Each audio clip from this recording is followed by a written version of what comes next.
السلام عليكم ورحمة الله وبركاته. إن الحمد لله نحمده ونستعينه ونستغفره ونعوذ بالله من شرور أنفسنا ومن سيئات أعمالنا. من يهده الله فلا مضل له ومن يضلل فلا هادي له. وأشهد أن لا إله إلا الله وحده لا شريك له وأشهد أن محمدا عبده ورسوله صلى الله تعالى عليه وعلى آله وصحبه وسلم تسليما كثيرا. أما بعد، فقد قال الإمام البخاري رحمه الله تعالى: باب إذا قال فارقتك أو سرحتك أو الخلية أو البرية أو ما عني به الطلاق فهو على نيته. وقول الله عز وجل وسرهن سراحا جميلا. وقال أسرحكن سراحا جميلا. وقال تعالى: فإمساكم بمعروف أو تسريح بإحسان. وقال: أو فارقهن بمعروف. وقالت عائشة رضي الله تعالى عنها: قد علم النبي صلى الله عليه وسلم أن أبوي لم يكونا يأمراني بفراقه। সম্মানিত ভাতৃমণ্ডলী, আল্লাহ রাব্বুল আলামিনের প্রশংসা এবং প্রিয় নবী সাল্লাল্লাহু আলাইহি ওয়াসাল্লামের উপর সালাত ও সালামের পর জুমাবার 24শে জিলহজ 1446 হিজরি মোতাবেক 20 জুন 2025 আমাদের ধারাবাহিক আলোচনা সহিহুল বুখারীর তালাকের পর্ব নম্বর 4। ইমাম বুখারীর এই তালাকের পর্বের অধ্যায় নম্বর 6। তাতে তিনি বলছেন, বাবন, এ অধ্যায় হচ্ছে এদা কালা, যদি বা যখন স্বামী স্ত্রীকে সম্বোধন করে বলবে ফারাকতুকে, তোমার থেকে আমি বা তোমাকে পৃথক করে দিলাম, তোমার থেকে পৃথক হয়ে গেলাম অথবা তোমাকে পৃথক করে দিলাম। শাব্দিক অর্থ ফারাকতুকে, তোমার থেকে আমি তোমাকে পৃথক করে দিলাম, তোমাকে আলাদা করে দিলাম।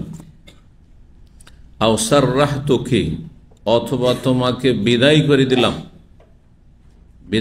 দিলাম, ছেড়ে দিলাম। আবিল খালিয়াতু, অথবা বলল যে তুমি মুক্ত, আনতেল খালিয়াতু, তুমি মুক্ত। আবিল বারিয়াতু, তুমি বন্ধনহীন বা সম্পর্কহীন। এইরকম শব্দগুলি আরবরা স্ত্রীদের ওপর রাগ চড়লে ব্যবহার করত। তার আগে মানুষ তালাক দেয়। ফারাকতুকে, তোমাকে জুদা করে দিলাম, অথবা তোমাকে কি করলাম, পৃথক করে দিলাম। আও সাররাহতুকে, বিদায় করে দিলাম, তুমি বিদায়। আবিল খালিয়া, তুমি মুক্ত, যাও। আবিল বারিয়া, তুমি সম্পর্কহীন, তুমি বন্ধনহীন, তোমার সাথে আমার কোনো বন্ধন নেই। আও মা অনিয়া বেহি আত-তালাক, অথবা এমন কোন শব্দ ব্যবহার করলো যেটি তালাক শব্দ তো নয়, কিন্তু তালাক উদ্দেশ্য করা হয়। প্রত্যেক ভাষায় আপন আপন কিছু ভাষা আছে যেগুলি তালাক শব্দ তো নয়, কিন্তু তালাকের অর্থ বহন করে।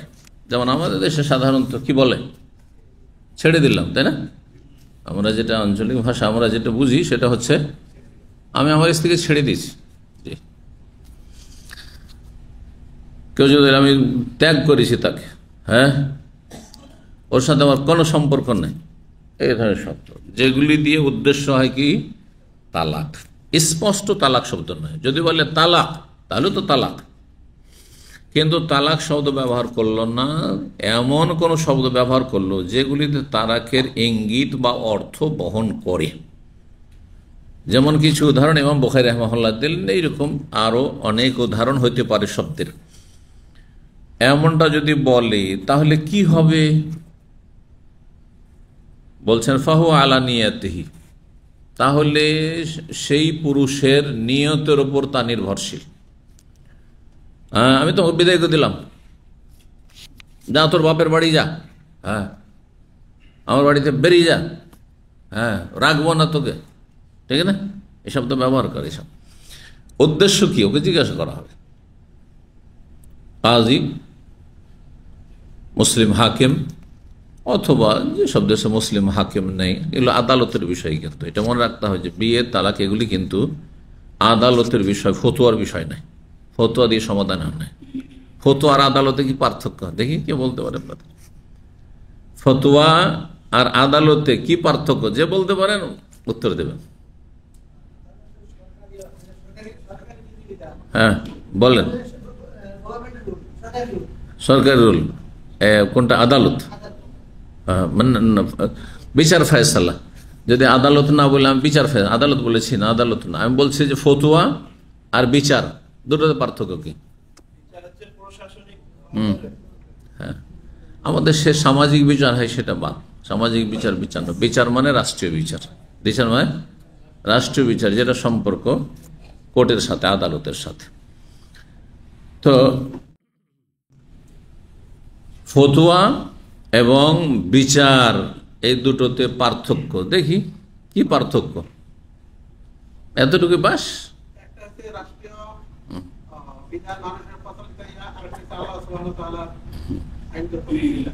রাষ্ট্রীয় বিধানকে আল্লাহর বিধান ছাড়া চলবে? এটা কোন মুসলিম মেনে নিতে পারে? যদি কোন মুসলিম মেনে নেয় যে আমাদের কোরআন ছাড়া রাষ্ট্র চলবে, তাহলে সে মুসলিম না। স্পষ্ট কথা। আমরা মুসলিম, কিন্তু আমাদের রাষ্ট্রীয় কার্যক্রম, আদালত চলবে কি দিয়ে? হ্যাঁ, কোরআন ছাড়া, ওহী ছাড়া। তাহলে সে মুসলিম না, সে কাফির, মুরতাদ। সে মুসলিম হয়নি। আর জন্মসূত্রে মুসলিম হয়ে থাকে তো মুরতাদ সে হয়ে গেছে। এত সহজ বিষয় নয়। শুধু ফাসেক কখন? যখন বলতে পারছি না, আমি পারছি না। এই যে আদালত চলছে পশ্চিমা আইন দিয়ে, অথবা দেশ পরিচালনা পশ্চিমা গণতন্ত্র দিয়ে, হ্যাঁ, ইসলামিক নীতিমালা মোতাবেক কেন দেশ পরিচালনা হচ্ছে না? বলছে আমরা পারছি না, অপারগ। ঘরের শত্রু বাইরের শত্রুর কাছে অপারগ। ঘরে বহু শত্রু আছে, অধিকাংশ মুনাফিক আছে, যারা নিজেরা ইসলাম চায় না। দেশ ভরপুর হয়ে আছে মুনাফিক। আর বাইরের শত্রু ইহুদি নাসারা, যত কাফের শক্তি আছে, কেউ চাইবে না যে কোথাও ইসলামী রাষ্ট্র কায়েম হোক। যেখানে পেরে ওঠে না, যেমন সৌদি আরব পেরে ওঠে না তাদের বিরুদ্ধে, তারপরে চেষ্টা করছে না, চোরের হাত কাটা হচ্ছে, এটা মানবাধিকার লঙ্ঘন হচ্ছে, মৃত্যুদণ্ড দেওয়া হচ্ছে, এই যুগে মৃত্যুদণ্ড চলে না, এসব তারা কুকুরের মতো তারা ঘেউ ঘেউ করছে। জি, তো কথা হচ্ছে যে যদি কেবল আমি পারছি না সেই জন্য, তখন আল্লাহ তাকে ফাসিক বা জালেম বলেছ। আর বাকি যদি বলে কোরআনের সমান আমাদের আইন, কোরআনের চাইতে শ্রেষ্ঠ, এটাও চলবে ওইটাও চলবে, যতগুলি অবস্থা হয় সবগুলিতে কাফের। ওমাল্লাম ইয়াহকুম বিমা আনজালাল্লাহ ফাউলাইকা কাফের। আল্লাহর ওহীর বিধান, নাজিলকৃত বিধান ছাড়া যদি অন্য কোনো কিছু দিয়ে ফয়সালা করে, সেটা রাষ্ট্রীয় শুধু নয়, বিচার সালিস, গ্রামের বিচার, জেনা করেছে, হ্যাঁ 25 জুতা, হ্যাঁ, তারপরে মাথা মুন্ডন করে নেড়া করে, হ্যাঁ কি করে, হ্যাঁ চুনখালি দিয়ে গ্রামে গ্রামে ঘুরানো, এগুলো করে কিন্তু মুসলিম সমাজে। ছোটকালে সব শুনেছি, দেখেছি। যদি মনে করে যে এটাই সমাধান, তাহলে সে কাফের। সে মন্ডল মতব্বর যেসব মেম্বার, যেসব বিচার সালিস করেছে, কাফের, মুসলমান না। যদি বলে যে ইসলাম আইন পারছি না, সেজন্য কিছু শাসনমূলক করছি, তখন বলবো যে না, তোমাকে মন গড়া, হ্যাঁ এইসব দিয়ে, অসার তোমাদের, হ্যাঁ কপল কল্পিত মন গড়া এইসব রীতিনীতি দিয়ে কেউ ফয়সালা করতে বলছে। আল্লাহুল মুস্তান। আজকাল হ্যাঁ মুসলিম বাছাই করতে করতে সব উজাড় হয়ে যাবে। হ্যাঁ, কথা বুঝতে পেরেছেন? যেগুলো ধর্মকর্ম করেছে সেগুলো দেখা যাচ্ছে শিরকি আকিদা, সুফিদের শিরকি আকিদা। বলিয়া আউলিয়া গৌস কুতুব আবদাল ওরাই পৃথিবী ধরে আছে, না হলে সব শেষ হয়ে যেত। হ্যাঁ, বিমান দুর্ঘটনায় শাহজালাল রক্ষা করেছে। হ্যাঁ, 360 আউলিয়া আমাদের দেশটাকে হেফাজতে রেখেছে। হ্যাঁ, 360 আউলিয়ার মাজারে আমাদের দেশ ধন্য। শিরকি কথা সব, ইসলাম পরিপন্থী কথা। মাজারে কিসের ধন্য হয়, যেখানে শিরকের আড্ডাখানা? মসজিদে ধন্য হইতে পারে, শিক্ষা প্রতিষ্ঠানে ধন্য হইতে পারে, যে ইসলামী শিক্ষা রয়েছে, হ্যাঁ ইসলামের বাস্তবায়ন হচ্ছে, সেগুলো গর্ব করতে পারে। কিসের কুফরি আর শিরকের উপর করব? জি, আল্লাহ হেফাজত করুন। ইসলাম বুঝেন, তৌহিদ বুঝেন, সুন্নাত বুঝেন, শিরিক বুঝেন, বেদাত বুঝেন। শিরিক বেদাত থেকে বাঁচুন, না হলে সব ছাঁটাই হইতে হতো, সব ছাঁটাই হয়ে যাবে সব। তো কি বলছিলাম, কি বলতে গিয়ে বললাম, ফতুয়া আর কাজা, আরবি শব্দগুলি বলি থাক। আল ফাতুয়া ওয়াল কাজা। কাজা মানে বিচার ফয়সালা, আর ফাতুয়া মানে ফতুয়া। ফতুয়া আর কাজাতে একটি পার্থক্য হচ্ছে, ফতুয়ায় কোনো মানুষকে বাধ্য করা হয় না বা যায় না। ফতুয়া দ্বারা কাউকে বাধ্য করা যায় না, কিন্তু কাজা দ্বারা, বিচার দ্বারা বাধ্য করা যায়। বুঝতে পারছেন পার্থক্যটা? যেমন যে ফতুয়া দিলে মানব রচিত বিধান দিয়ে বিচার করলে কি এই হয়, আর সেটা যদি পছন্দ করে তাহলে কাফের হয়। এটা মানুষকে মানতে বাধ্য করা যাবে, কিন্তু রাষ্ট্রীয় ফয়সালা। আচ্ছা, নামাজ, হ্যাঁ, নামাজ না পড়ে যদি কেউ নামাজ বলে যে তুমি তোমার কাজ করো, যাও, হ্যাঁ, তুচ্ছতা ছিল করে, মুসলিম না কাফের? এক হাত ওয়াক্ত ছাড়ার কথা বলছি না, কারণ মাসলা ইখতিলাফি। কিন্তু কেউ যদি নামাজ অস্বীকার করে, কি এটা হচ্ছে ফতুয়া, কাফের এটা ফতুয়া। কিন্তু সরকার যদি আদালতের মাধ্যমে, হ্যাঁ, কাজা ফয়সালা করে যে যে বেনামাজি হবে সে কাফের, সুতরাং তার মৃত্যুদণ্ড, হ্যাঁ, পিটিয়ে নামাজ পড়াবো, তাহলে এটা হচ্ছে কাজা, চূড়ান্ত ফয়সালা, মানতে বাধ্য, সোজা হয়ে মানবে, ঠিক কিনা? জি। আর একটি পার্থক্য মনে রাখেন, ভুলবেন না, কাজা আর ফতোয়াতে। ফতোয়া দেওয়া আলেমের কাজ, ফতোয়া দেওয়া কার কাজ? আলেম মুফতির কাজ। আর কাজা বিচার করা হচ্ছে কাজী, বিচারপতির কাজ। আমাদের দেশীয় কাজই শুধু সীমিত, পার্সোনাল লয়, বিবাহ শাদী, হ্যাঁ, বিবাহ তালাক, হ্যাঁ, এই দু তিনটা কাজেই কি সীমিত। কার কাজ? ও রেজিস্টার্ড কাজীগুলো, এগুলো হচ্ছে খোঁড়া কাজী, সীমিত। মুসলিম পার্সোনাল ল বুঝছেন, ওটা ভারতেও আছে, মানে মুসলিমরা মুসলিমদের, হ্যাঁ, ধর্মকর্ম মোতাবেক, হ্যাঁ, এই কাজগুলি করবে। তিনটা কাজ, নিকাহ, তালাক আর ওয়ারাসাত, জমি জায়গার ভাগ বন্টন। এটিকে বলে আল আহওয়ালুশ শাখসিয়্যাহ, মুসলিম পার্সোনাল ল। মুসলিম পার্সোনাল, এখন একটা মুসলিম দেশ যদি মুসলিম পার্সোনাল, তিনটা কাজে শুধু ইসলাম, বাকি আর কোথাও ইসলাম নেই, এটিগুলো ইসলাম হইল। আল্লাহ হেদায়েত দান করুন। ফতোয়া দেওয়া কার কাজ? আলেমের কাজ। আর কাজা হচ্ছে, কাজা ফয়সালা আমার কাজ না। ধরেন একটা লোক কুফরি কথা এখানে বলে দিল, পানিশমেন্ট দেওয়া আমার কাজ, এই কথার মাধ্যমে সে কাফের হয়েছে, এটা ফতোয়া। ফতোয়া দেওয়া হচ্ছে আলেমের কাজ, মুফতির কাজ। কিন্তু চূড়ান্ত ফয়সালা এর, হ্যাঁ, সে কাফের, সুতরাং তার শাস্তি, মুরতাদ, সেই শাস্তি। এটা হচ্ছে কার কাজ? আদালতের কাজ, হ্যাঁ, কাজার বিচার। তো তালাকের বিষয়টি ফতুয়া দিয়ে শুধু হয় না, কিন্তু যেহেতু আদালতের মাধ্যমে সমাধান অনেক সময় হয় না, এবং অনেক সময় হয়তো আদালতে যাওয়ার প্রয়োজন হয় না, ঘরোয়া আলাপ আলোচনার মাধ্যমে হয়ে যাচ্ছে, সেই জন্য তখন আলেমের কাছ থেকে বিয়ে শাদীর ক্ষেত্রে বা তালাকের ক্ষেত্রে ফতুয়া নেওয়া হয়। ফতুয়া ফারাইজ, জমি জায়গার ভাগ বন্টন নেওয়া হয়। কিন্তু জমি জায়গার ভাগ বন্টন ইসলামের আলোকে আমি বলে দিলাম, আর আপনার ভাই বনে করলেন না, বন করলে মাঠের জমিটা দিলেন, আর যত শহরের আর রোডের পাশের জমি সব আপনার ভাইগুলো দখল করলেন, করছেন না? ওখানে আপনাকে আলেম আমি বাধ্য করতে পারবো না, কিন্তু কাজা আদালত কি করবে? বাধ্য করবে, প্রতিটি জায়গায় ওই বনকে দিতে হবে। হ্যাঁ, বনে 1 ভাগ, তুমি 2 ভাগ, এতটা ব্যাস, কিন্তু দিতে হবে, প্রতিটি ইটে ভাগ দিতে হবে তোকে। বুঝতে পেরেছেন পার্থক্যগুলো? মনে রাখবেন। তো বা বন নিবাদ্ধ হচ্ছে কালা ফারাক, তোকে কি বললা? হ্যাঁ, হয়ে গেছে কথাগুলি। যদি কেউ এই ভাষাগুলি বলে, কি ভাষা? যেগুলি তালাকের ইঙ্গিত বহন করে কিন্তু তালাক শব্দ নয়, তাহলে সেই স্বামীর নিয়তের উপর নির্ভরশীল। লোকে জিজ্ঞাসা করো, তোমার নিয়ত কি? তোমাকে বিদায় করে দিলাম, মানে বাড়ি থেকে বিদায় করে দিলাম, তুমি আমার বাড়ি থাকিও না, যাও, বাপের বাড়ি চলে যাও, নাকি তালাক উদ্দেশ্য? বলে আমার উদ্দেশ্য তালাক ছিল, তো তালাক হয়ে গেছে। আজ না, আমি আগে বলেছি যে না, তালাক নিয়তই করিনি, আমি নিয়ত করেছি ও বাপের বাড়ি চলে যাও, আমার বাড়ি থাকবে না, তাহলে সেটি হবে। কেন? কারণ এই ইশারা ইঙ্গিত বহন করে তালাকের, এই রকম শব্দগুলি কোরআনে কারিমে তালাকের অর্থে ব্যবহৃত হয়েছে, তালাকের অর্থে ব্যবহৃত হয়েছে।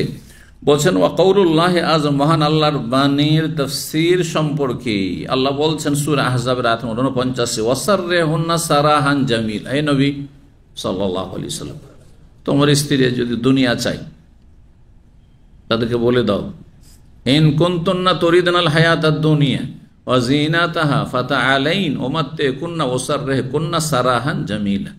এই ওয়াসাররিহুন্না আগে আয়াতটি আসছে, আর এটি ওয়াসাররিহুন্না সারাহান জামিলা আরেকটি জায়গায় রয়েছে, কিন্তু দুটোই সূরা আহজাবে রয়েছে।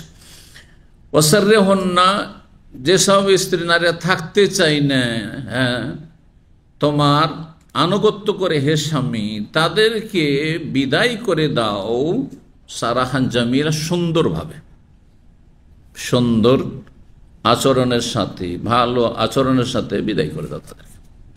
তাহলে বিদায় করে দাও মানে এখানে কি? তালাক দিয়ে দাও। সূরা আহজাবের আয়াত নম্বর 28 আল্লাহ বলছেন যে হে নবী, তুমি তাদেরকে বললো ফাতাআলাইন, আসো, দুনিয়া চাও, দুনিয়ার শোভা সৌন্দর্য চাও, আর বিলাসিতা চাও, এত কষ্ট করে থাকতে পারবে না, না খেয়ে থাকতে পারবে না, তাহলে কি করো, তোমাদের এখন ইখতিয়ার রয়েছে, ওমাত্তিকুন্না, তোমাদের কিছু মাল সামগ্রী দিয়ে দিই, হ্যাঁ, উপঢৌকন দিয়ে দিই, ওয়াসাররিহুন্না সারাহান জামিলা, তোমাদেরকে সুন্দরভাবে বিদায় করে দিই, মানে তালাক দিয়ে দিই, ছেড়ে দিই। তাহলে এই যে সাররাহতুকে মানে বিদায় করে দেওয়া, ছেড়ে দেওয়া, তালাক যদি নিয়ত করে তালাক হয়ে যাবে। বোঝা গেল দুটো আয়াত দিয়ে। তাসরিহুন শব্দ এসছে ওখান থেকে, মাসদার।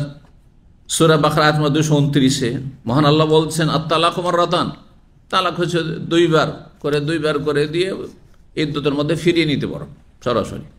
ফাইমসাকুম বিমারুফিন আও তাসরিহুন বিইহসান, তারপরে হয় এক তালাক দেওয়ার পরে 3 মাসের মধ্যে ফিরিয়ে নিয়ে ভালোভাবে রাখো, রাখলে সম্মানজনক অবস্থায় রাখো, হ্যাঁ, সসম্মানে রাখো, ইজ্জতের সাথে রাখো, মায়া মমতা করো এবং ভালোভাবে রাখো।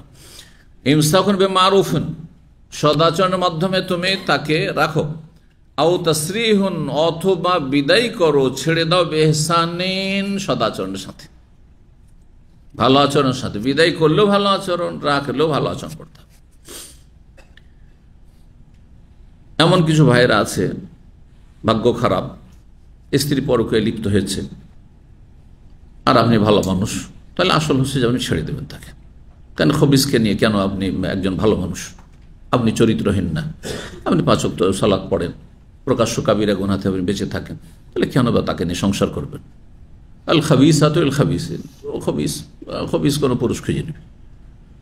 কিন্তু অনেকে পরিস্থিতির কারণে, বাচ্চারা আছে, অথবা তওবা করছে, অনুতপ্ত হয়েছে, বা তাকে খুব বেশি ভালোবেসে ফেলেছে, নিজেকে সামলাতে পারছে না, এখন রাখবে, তাহলে রাখা জায়েজ রয়েছে। কিন্তু রাখলে আল্লাহ ইমসাকুম বিমারুফ, ভালো আচরণের সাথে, এই নয় যে একটু কিছু হলেই হ্যাঁ খোটা দেওয়া, এই তো তোর চরিত্র খারাপ, হ্যাঁ তুই পরনষ্ট, তোর হ্যাঁ তুই যে কত কি করেছিস, হারাম। এগুলো রাখলে বেমারুফ, ভালো আচরণের সাথে রাখতে, আগে প্রস্তুত থাকতে হবে যে আমি ভালো ভাষাতেই ভালো আচরণের সাথে রাখতে পারবো। আর যদি নিজেকে আবার কন্ট্রোল না করতে পারেন, যখন তখন তাকে কষ্ট দেবে, মানসিক শারীরিক, তাহলে হারাম রাখেন না, পছন্দ না, বিদায় করে দেন। তারপরে সূরা তালাকের আয়াত নম্বর 2 আল্লাহ ইরশাদ করছেন আও ফারিকুহুন্না বিমারুফ, তাদেরকে তুমি পৃথক করে দাও সদাচরণের সাথে। তাহলে ফারিকুহুন্না, ওই যে প্রথম ইমাম বুখারীর অধ্যায় ছিল ফারাকতুকে, তোমাকে পৃথক করে দিলাম, তোমাকে আলাদা করে দিলাম, জুদা করে দিলাম, এই শব্দ যদি ব্যবহার করে তাহলে তাতে নিয়ত করলে কি হয়ে যাবে? তালাক। কারণ এখানে কোরআনের ভাষায় ফারিকুহুন্না তালাকের অর্থে ব্যবহার হয়েছে। ওয়াকালা আয়েশা, আয়েশা রাদিয়াল্লাহু তাআলা আনহার হাদিস, যে হাদিসে নবী সাল্লাল্লাহু আলাইহি সাল্লামকে আল্লাহ বললেন যে তোমার স্ত্রী যদি দুনিয়া করে আর ভরণ পোষণ না দিলে আমরা এত কষ্ট করে থাকতে পারবো না, প্রস্তুত না আমরা, তাহলে তাদেরকে ডেকে ইখতিয়ার দিয়ে দাও, অপশন, যে থাকলে কষ্ট করেই থাকতে হবে। কারণ নবী সাল্লাল্লাহু আলাইহি ওয়াসাল্লামের কাছে অনেক ধন সম্পদ আসে, গনিমতে, সাদাকা যাকাত হারাম ছিল, কিন্তু গনিমত থেকে ভাগ ছিল রাসূলুল্লাহ সাল্লাল্লাহু আলাইহি ওয়াসাল্লামের। হ্যাঁ, ফায়ে ভাগ ছিল, আল্লাহ ভাগ রেখেছিলেন সম্পদে, কিন্তু সেগুলি আসার সাথে সাথে ডানে বামে দান করে শেষ করে দিত। এত পাকা ঈমান তো সবার না, যে না খেয়ে দান করে থাকবো। নবী সাল্লাল্লাহু আলাইহি ওয়াসাল্লাম তা করতেন। স্ত্রীরা অনেক সময় বরদাস্ত করতে পারত না এত কষ্ট, তো মাঝে মাঝে ডিমান্ড করতো। তো আল্লাহ রাব্বুল আলামিন তখন নবী সাল্লাল্লাহু আলাইহি ওয়াসাল্লামকে বললেন যে স্ত্রীদেরকে ইখতিয়ার, অপশন দাও, থাকলে কষ্ট করে থাকো, আর যদি মনে করো যেন এর চাইতে সুখের জীবন গড়তে চাই তাহলে অন্য সংসারে চলে যাও। তা এই ক্ষেত্রে নবী সাল্লাল্লাহু আলাইহি ওয়াসাল্লাম প্রথম আয়েশা রাদিয়াল্লাহু তাআলা আনহার কাছে গেলেন। ওই যে 1 মাসের ইলার কসম করেছিলেন, যে হাদিস রয়েছে, প্রসিদ্ধ হাদিস, এর আগে এসছে আমাদের দর্শে ধারাবাহিক। 29 দিনের পরে নবী সাল্লাল্লাহু আলাইহি ওয়াসাল্লাম গেলেন নিজের কক্ষ থেকে, গিয়ে মা আয়েশাকে ইখতিয়ার দিলেন যে আল্লাহ তোমাদেরকে ইখতিয়ার দিয়েছেন, চয়েস করো একটি, হয় আমার সাথে থাকলে কষ্ট করে থাকতে হবে আমার স্ত্রী হিসেবে, দুনিয়াতে থাকবে, জান্নাতে তুমি আমার স্ত্রী হবে, আর না হলে সুখের সামগ্রী দুনিয়ায় চাইলে বিদায় নিয়ে চলে যান। আল্লাহ তোমাদেরকে ইখতিয়ার দিয়েছেন। তো নবী সাল্লাল্লাহু আলাইহি ওয়াসাল্লাম এসে বলছেন যে ঠিক আছে, আল্লাহ ইখতিয়ার দিয়েছেন, তুমি এক কাজ করিও, তুমি বাবা মার সাথে একটু পরামর্শ নিয়ে নিও, তোমার আব্বা আম্মার সাথে, আবু বকরের সাথে, তোমার আম্মার সাথে কি করিও, পরামর্শ করে জবাবটা এক্ষুনি জবাব দিও না। কেন? এই আশঙ্কা করছেন যে অল্প বয়সী মেয়ে, আবেগে কষ্ট করতে পারবো না। হ্যাঁ, তো বয়সের পার্থক্য স্বামী স্ত্রীতে থাকলে এরকমটা বা হতেও পারে। এখান থেকে বোঝান নবী সাল্লাল্লাহু আলাইহি ওয়াসাল্লাম গায়েব জানতেন না যে মা আয়েশা আমাকে চয়েস করবেন নাকি দুনিয়া চয়েস করবে। হ্যাঁ, সেজন্য বলছে পরামর্শ নিও। আর ভালো করে জান যে পরামর্শ বাপের কাছে নিলে, মায়ের কাছে নিলে কখনো তাকে তালাক নিতে দেবে না, ঠিক না? এই জন্য বলছেন, তখন তিনি বলেছিলেন ইয়া রাসূলুল্লাহ, এই বিষয়টাই আমি বাপ মাকে জিজ্ঞেস করতে যাব, আমি বুঝি না যে কি করতে হবে। কাদ ইখতারতুল্লাহ ওয়া রাসূলাহু ওয়াদ দারাল আখিরা, আমি আল্লাহকে পছন্দ করি, রাসূলকে পছন্দ করি, আখিরাতকে আমি প্রেফার করি, প্রাধান্য দিই, দুনিয়া চাই না। আল্লাহু আকবার।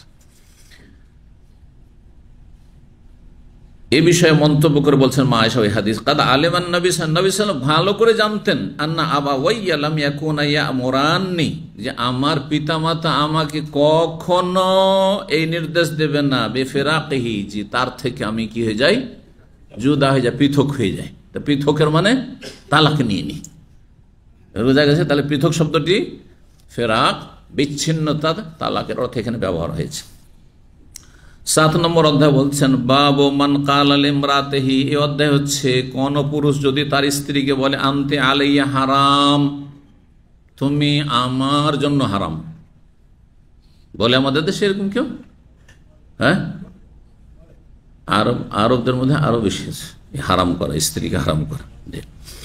আনতে আলাইয়া হারাম, তুমি আমার জন্য হারাম। আচ্ছা, যদি কেউ বলে তুমি হারাম আমার জন্য, তাহলে তালাক হবে না, হবে না? দেখি আপনাদের মধ্যে, হ্যাঁ, নিয়তের উপর পড়ে শুনেন না, একটা গুলি ছড়লেন, একটা ঢেল ছড়লেন আমাদের ছোট কালের আম পাড়ার মতো গাছ থেকে, বাড়ির উপরে আমের গাছ, তো আমরা কি করতাম, ঢেল ছুটতাম। হ্যাঁ, ঢেল 2-4-5টা মারতে মারতে একটা তো পড়লো। হ্যাঁ, যেটা গাছ পাকা আম, সেটাকে মানে এই করে নিশানা করে মারছি, কিন্তু লাগে না, ও একটা কাঁচা আম পড়ে গেল, বুঝতে পেরেছেন? তো ওই রকম আপনাদের অনেক সময় হতো, দেখি ঢেল ছড়ি, হয় হবে, না হয় না হবে, এরকম ফতোয়াটা কিন্তু জায়েজ নয়, কিন্তু জানা থাকলে ঠিক আছে।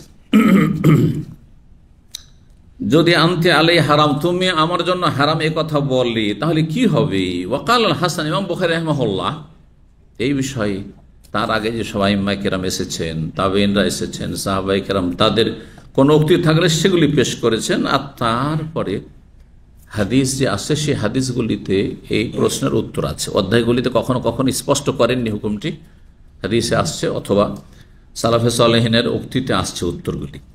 ইমাম হাসান বসরি রাহিমাহুল্লাহ প্রখ্যাত তাবী, তিনি বলেন নিয়াতুহু, যদি বলে তুমি আমার জন্য হারাম, তাহলে ওর নিয়তের উপর, ওর নিয়ত কি, তাহলে ওকে জিজ্ঞাসা করা হবে। স্ত্রী জিজ্ঞাসা, তুমি যে আমাকে হারাম বললে মানে কি, মানে আমি তালাক? হ্যাঁ, তাহলে তালাক। অথবা মেয়ের বাবা জিজ্ঞাসা করবে, ছেলের বাবা জিজ্ঞাসা করবে, পরিবার লোক জিজ্ঞাসা করবে, তুমি যে হারাম বললে তো উদ্দেশ্য কি তোমার? বলছে আমি তালাক দেওয়া উদ্দেশ্য, হারাম। তালাক হয়ে যাবে, তালাক হয়ে যাবে। আর জিজ্ঞাসা করে যদি বলে যে না না না ওটা নিয়ত করেনি, ওকে শাসন করার উদ্দেশ্য ছিল, হ্যাঁ ধমক দেওয়ার উদ্দেশ্য ছিল, আবার তালাক দেওয়া হবে না। কিন্তু অনেকে আসে আমার কাছে ফতোয়া নিতে, তালাক দিয়েছেন রাগের মাথায়, কিন্তু উদ্দেশ্য আমার ছিল ভয় দেখানো। আচ্ছা, ভয় দেখানো আর আদর করতে করতে তালাক দেন, সবটাই তালাক। কোলে করে আদর করতে করতে যদি বলেন খুব সুন্দর লাগে, তোমাকে তালাক, তালাক। বুঝলেন, তালাকের ক্ষেত্রে জিদ্দ হন না জিদ্দন, হাজল হন না জিদ্দন, নবী সাল্লাল্লাহু আলাইহি ওয়াসাল্লাম বলেছেন। সত্যি সত্যি বললেও সত্যি সত্যি জিদ, আর হাজল হন না, যদি রসিকতার ছলে যদিও বলেন হাসি রসিকতা করে বলছিলাম, সেটাও জিদ্দুন, সেটাও সত্যি হয়ে যাবে। তালাকের ক্ষেত্রে কোন রকমের ছাড় নেই তালাক শব্দের ক্ষেত্রে। কিন্তু যখন ইঙ্গিত বহু শব্দ হবে, তখন আপনার নিয়তের নির্ভরশীল। আপনি হারাম বললে কি বলতে চাইছেন জিজ্ঞেস করা।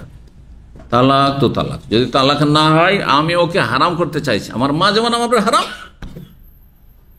মা হারাম কিনা, বোন হারাম কিনা, কিন্তু এর মানে কি তালাক? বলছে আমার মা তো আমার হারাম, চিরস্থায়ী হারাম, ঠিক না? বোন হারাম, মেয়ে হারাম, উদ্দেশ্য হচ্ছে আমার জন্য তার সাথে বিয়ে বসা হারাম। তো হারাম করার উদ্দেশ্য যদি হয় তাহলে সেটি জেহার হবে, জেহার।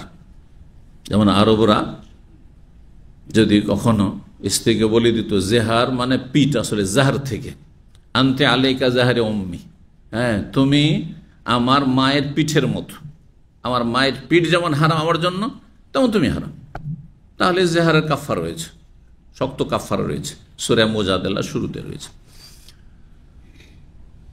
আর যদি সেটাও না হয়, হ্যাঁ বলছেন না না না আমি জেহারও নিয়ত করি, তালাকও নিয়ত করি, আমি এমনি তাকে ভয় দেখাচ্ছিলাম, শুধু ভয় দেখাচ্ছিলাম। তো ওলামারা শেখ হুসাইন রাহিমাহুল্লাহ, আরো অনেক ওলামায়ে কেরামগণ, ইমাম শাফি প্রথম চারের মধ্যে ইমাম শাফি রাহিমাহুল্লাহ স্পষ্ট করেছেন যে তার নিয়তের উপর, আর সেটি কি হবে, কসম হবে যে আমি কোনো নিয়ত করিনি, কিন্তু ওকে একটু চমকানোর জন্য, ভয় দেখানোর জন্য, তাহলে ইয়ামিন কসম, সেটি তুমি হারাম, কসমের কাফারা দিতে হবে।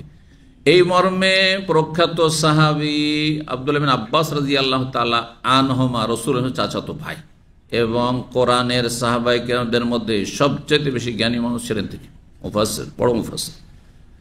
তার বক্তব্য সহিহ বুখারীতে রয়েছে, সহিহ মুসলিমে রয়েছে। কোন পুরুষ যদি তার স্ত্রীকে বলে যে তুমি আমার জন্য হারাম, তাহলে সেটা ফাহিয়া ইয়ামিনুন ইউকাফিরুহা, সেটি তার কসম বলে গণ্য হবে, শপথ বললে, সুতরাং তার কাফারা দিতে হবে। কসমের কাফারা তাও কোরআনে আল্লাহ বর্ণনা করেছেন, জি লা ইউআখিযুকুমুল্লাহু বিল্লাগwi ফি আইমানিকুম ওয়ালাকিন ইউআখিযুকুম বিমা আক্কাদতুম আলাইহিম ফাকাফারাতু ইতআমু আশরাতি মাসাকিন মিন আওসাতি মা তুতঈমুন আহলিকুম আও কিসওয়াতুহুম আও তাহরিরু রাকাবা, হ্যাঁ ফামান লাম ইয়াজিদ ফাসিয়ামু সালাসাতি আইয়াম যালিকা কাফারাতু আইমানিকুম। এই হচ্ছে তোমাদের কসমের কাফারা। কোরআনের আয়াত পড়লাম, দেখি কসমের কাফারা কি কি, হ্যাঁ সিরিয়াল তরতিবের সাথে কে বলতে পারে? যে বলবে হাত তুলবে। আছে কেউ?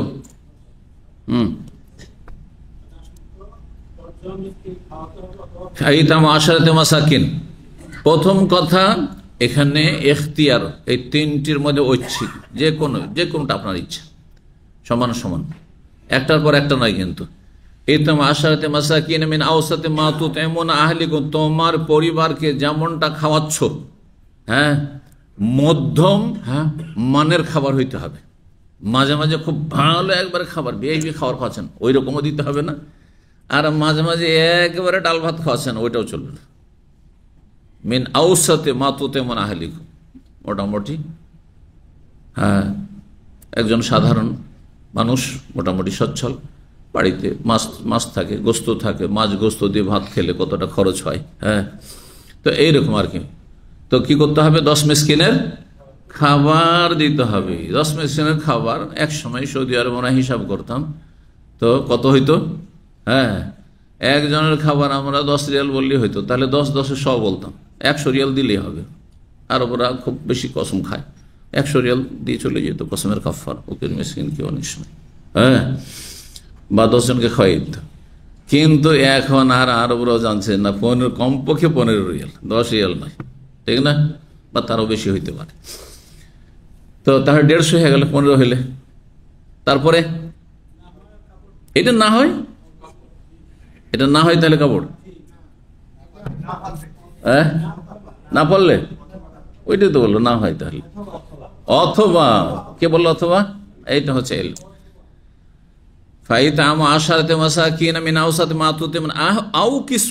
অথবা, তার মানে এটা না হয় এটা।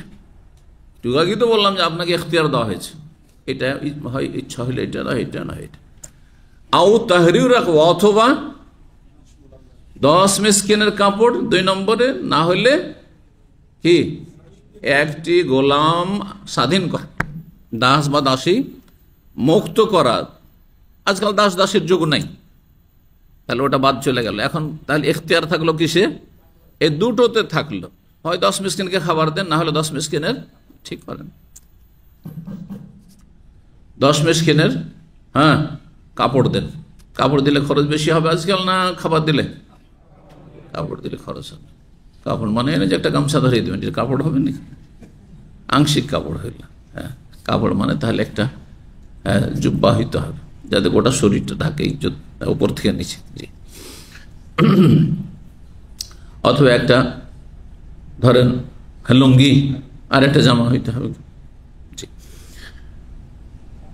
যদি এই 3টির কোনো একটি না পারে, গোলাম তো নাই, আর কাপড় দিল পয়সা লাগছে, অভাবী মানুষ, 10 জনের খাবার দিল পয়সা লাগবে, 100-150 রিয়াল লাগবে, সেটাও পারছে না, আমার জন্য কষ্টকর। তাহলে তখন কি?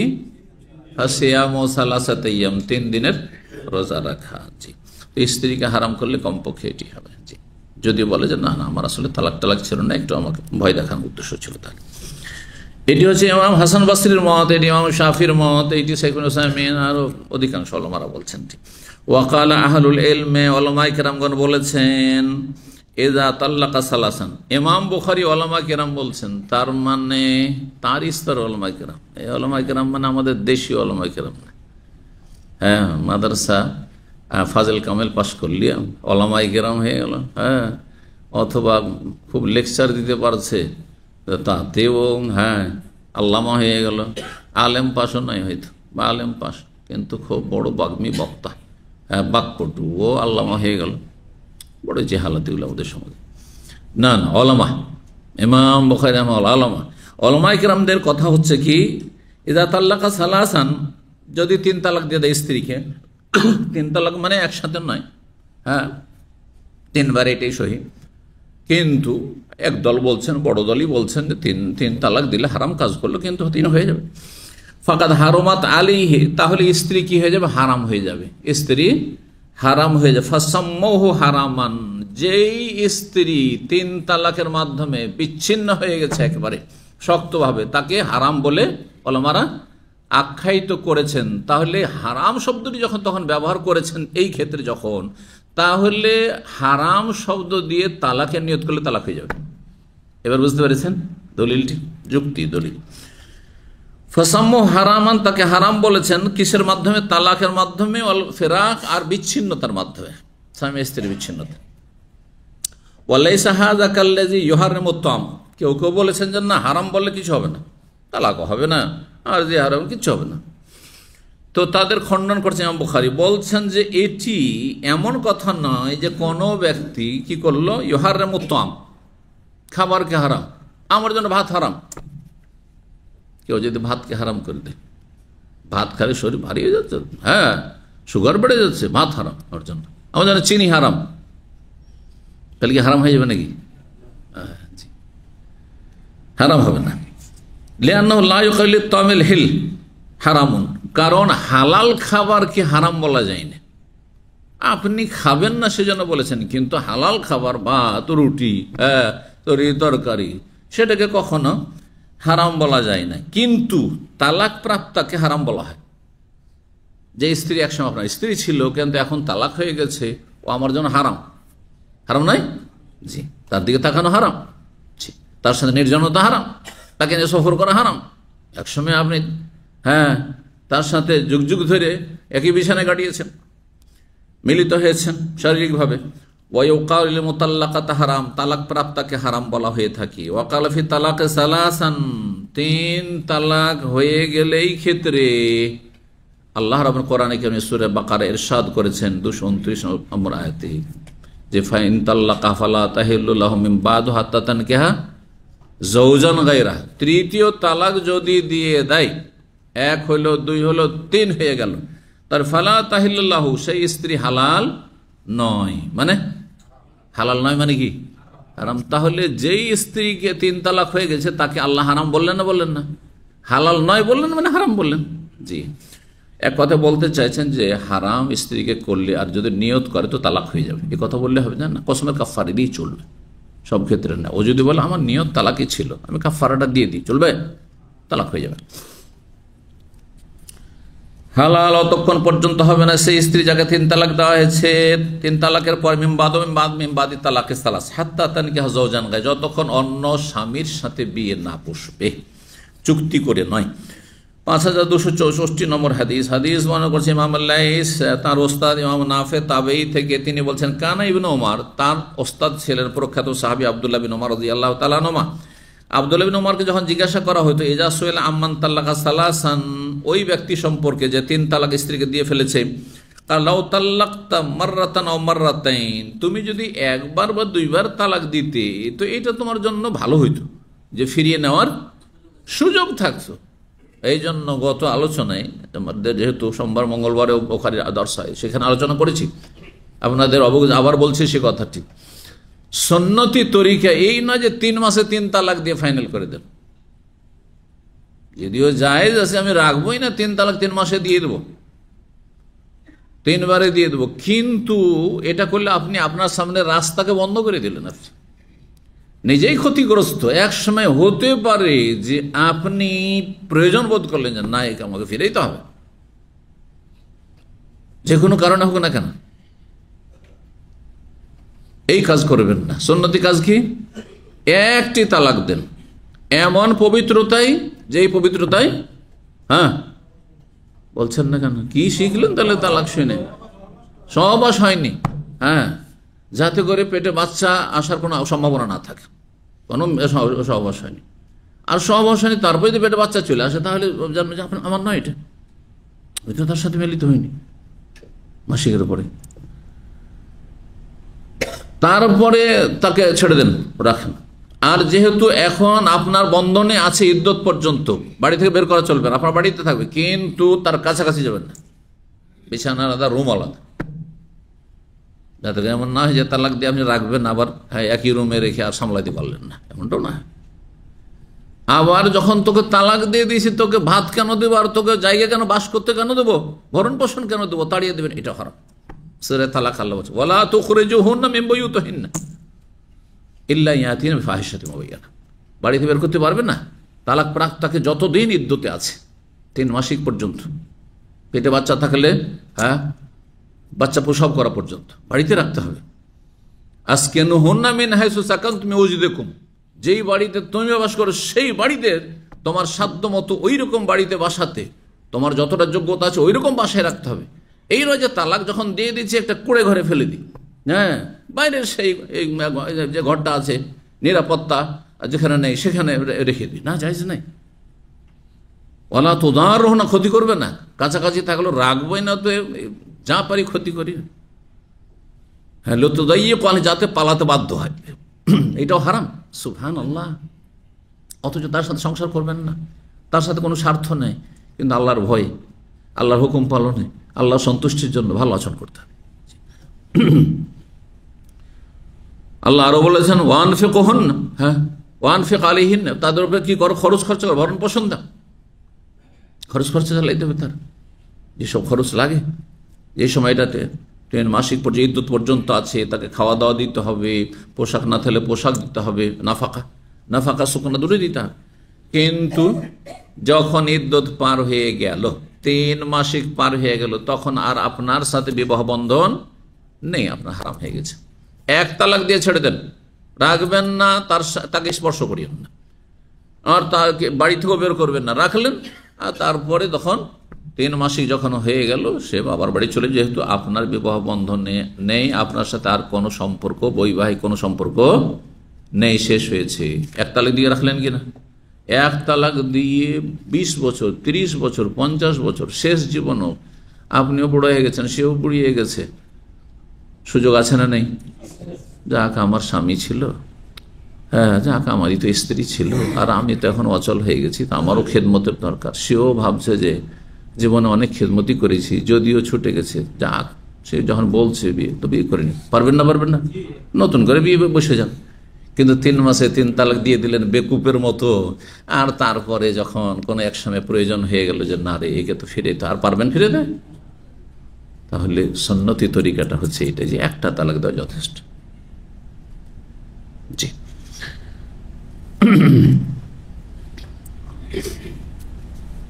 5265 নম্বর হাদিস। হাদিস বর্ণনা করেছেন মায়েশা রাদিয়াল্লাহু তাআলা বলছেন, তিনি তাল্লাকা রাজুলুন ইমরাতাহু, জনৈক ব্যক্তি তার স্ত্রীকে তালাক দিয়েছিল। ফাতাজাওয়াজাত যাওজান গায়রা, তারপরে তার স্ত্রী অন্য স্বামীর সাথে বিবাহ বসেছিল। ফাতাল্লাকাহা, তারপরে সেও তালাক দিয়েছিল।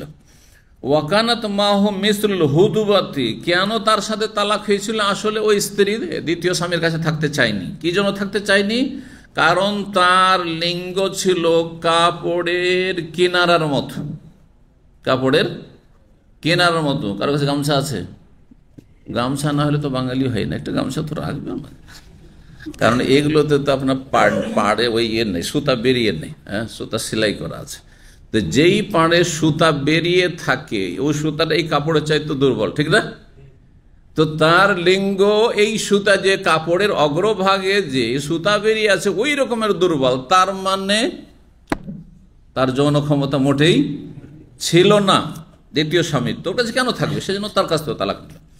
ফালাম তাসিল মিনহু ইলা শাইইন তুরিদহু, সুতরাং সেই নারী তার এই স্বামী থেকে তার যে মনস্কামনা ছিল যে এর সাথে ঘর সংসার করব, দাম্পত্য জীবন গড়ব, সেটা হাসিল করতে পারল না। অর্থাৎ যৌন অক্ষমতার কারণে তার থেকে তালাক নিতে হইল। ফালামি আলবাসান তাল্লাকহা, সুতরাং বেশি দিন আর না থেকে তালাক দিয়ে ফেলল। ফাআতাতিন নবী সাল্লাল্লাহু আলাইহি ওয়াসাল্লাম, নবী সাল্লাল্লাহু আলাইহি ওয়াসাল্লামের কাছে ওই মহিলা আসলে এসে বলে, ইয়া রাসূলুল্লাহ, আল্লাহ রাসূল, ইন্না যাওজি তাল্লাকানি, আমার এই স্বামী, মানে আমার প্রথম স্বামীর কথা প্রথম বলছে, ইন্না যাওজি তাল্লাকানি, আমার স্বামী আমাকে তালাক দিয়েছিল।